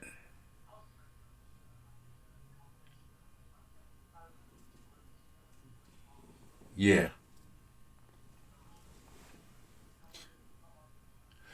It depends on the story. If you have if they are nice short stories that complete, they're fulfilling because that's what heavy metal and Epic magazine was. They had a bunch of different stories, and you would follow each story would continue in each uh, episode of the magazine, and you'd be able to follow Den and the different stories that came out. So it's possible you just have to set to where you're gonna leave your cliffhangers. Yeah, yeah, man. Well, that's what we're here for at Story Time.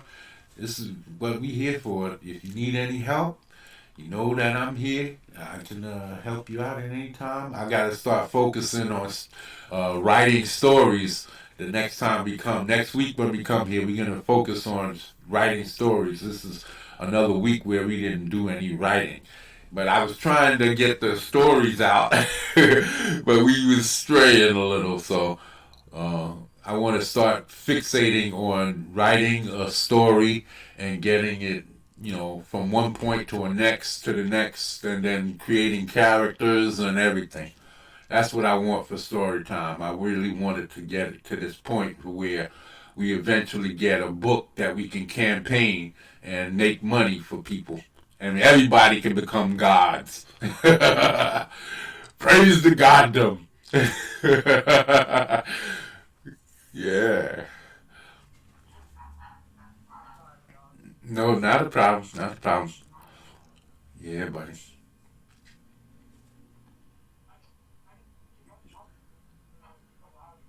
No, this is it. Yeah, I was gonna get off at 3, but uh, the story telling that story gets my engines going.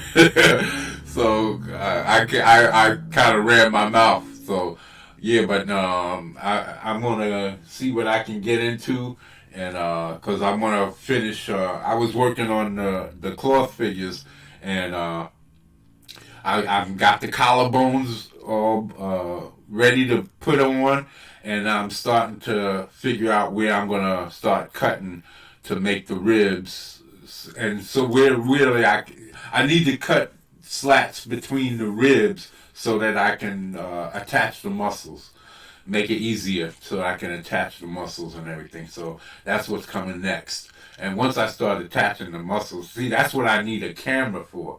I need a dedicated camera that I can set in a space where I can put it down or have it mounted somewhere, and I can just sit down and have both hands free.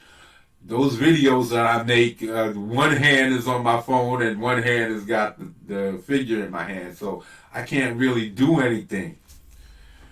I can't show anything. Yeah, I have to do everything one-handed. So yeah, I need a camera. Yeah, I need a camera so that I can show a lot of my, a lot more of the process. Yeah, I'm gonna have to start getting into time lapse stuff, both in drawing and with the clay and with the figures, the cloth figures. All of that's got to come next. But like I said, I got to still get a lot of equipment. I don't have another. I need to get a digital camera. I need to get one of those mounted arms, those boom arms that they use. I don't know if you ever follow Ripper, uh, Young Ripper. Yeah, he's got a nice setup. I would love to get that type of setup between his audio setup and everything, because he controls everything independently. Yeah, yeah, yeah. I got that too, but I got the space for it because I got a bedroom and then I got another room where I am now, and I have a whole office. I got a desk. It's like an L-shaped desk and everything in here. And then I got my drawing table right behind me, and I got a keyboard next to me, and I got everything ready to go. It's just that I don't have no place to put my I need to build a spinner, one of those spinning tables for like working clay. Like if you check out David Lemon, he's an older gentleman and he works clay. David Lemon, and you'll see how his table is set up. I need to get one of those big round spinning tables like that, and then I need some place to work with my cloth figures where I can set up my Dremel and all of my tools that I use to cut the stuff, and my pliers and everything. All of the things that I use to build and put all of my supplies that I use to mold the skulls and everything. I need one place. Right now, I got that all over the place, and no real dedicated spot where I can set up my camera and start taking pictures. Everything looks messy, and I don't want to show all of that stuff. I want to have a nice, clean area where I can set up my statues and set up my clays, and then everything looks nice when I put it on camera.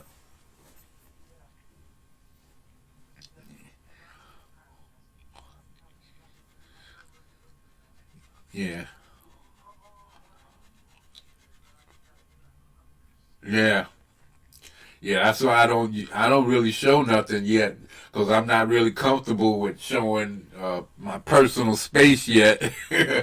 So those early videos, I had no choice. I just used the camera and the phone and showed my some of my drawings from right out of the book. But now that I got a little bit of a setup, I want to get a little bit more professional, start doing more professional type looks, and I want to even have. I'm trying to learn the video processing programs so that I can put those like little funny spots you see people put in their videos where they got clips of movies and stuff like that, and then they have stuff pasted on people's faces and doing all of that. I want to do that. Like Jeremy of the Quartering, he has like SJW put on some actor's face, and the other guy doing this Star Wars thing or whatever, just to prove his point to what he's about to talk about. And I got a lot of ideas like that. Like I know SJWs is trying to use the Jedi mind trick on us. So I want to do the ho ho ho ho apu kacha apu do ni sa e. That's what Jabba the Hutt told Luke Skywalker, that the Jedi mind trick doesn't work on him.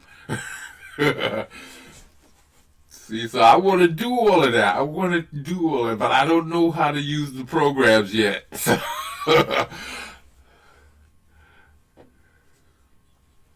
Yeah.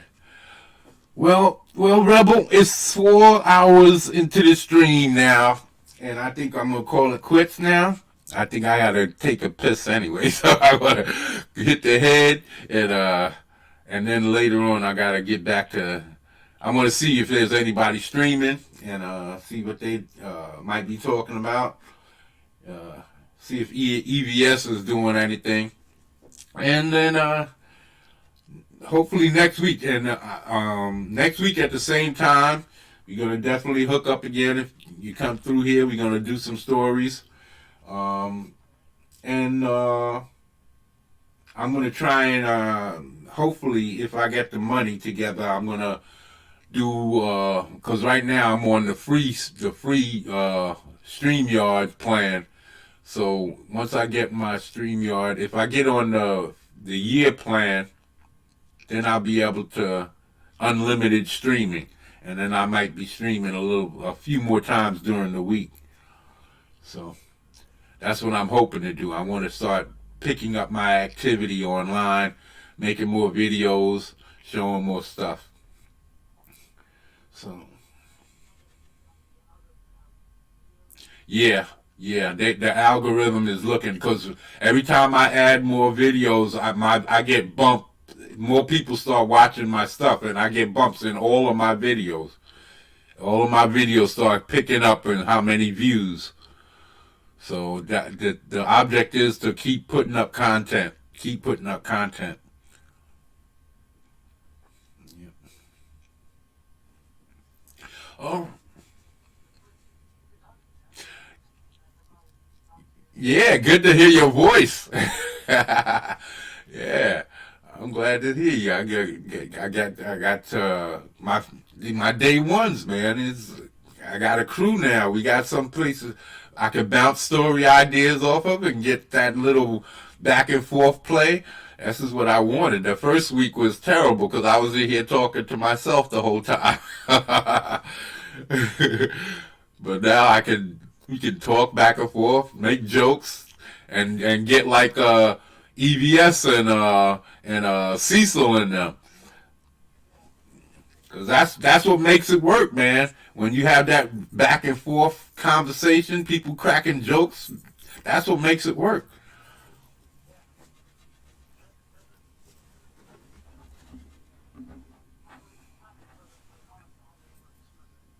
Entertainment, that's right. Now you got to remember, comics. Not all of are artists. A lot of them are just people who want to buy books.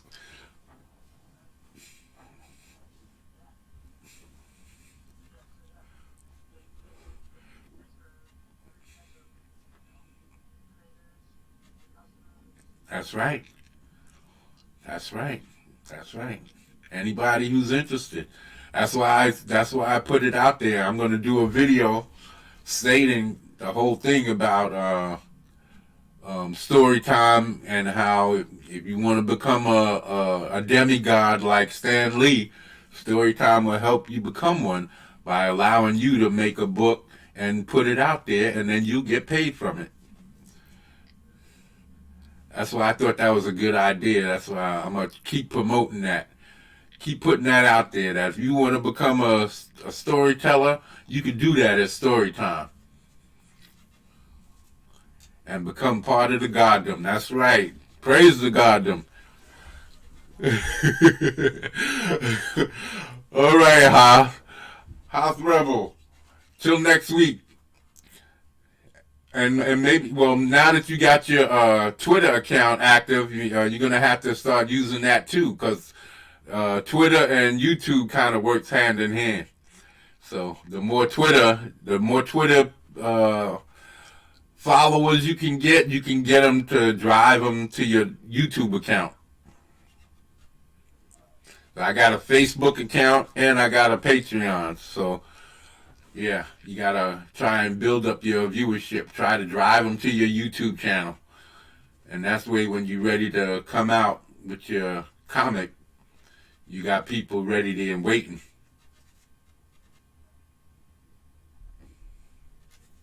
Yep. Yep, that's part of the job. It's part of the job. I thought I was going to be able to just draw and tell my story, but nope. Gotta do the work. Gotta put the work in. All right, Hoth Rebel 86. One of the day ones at story time. We're signing off. Later, man.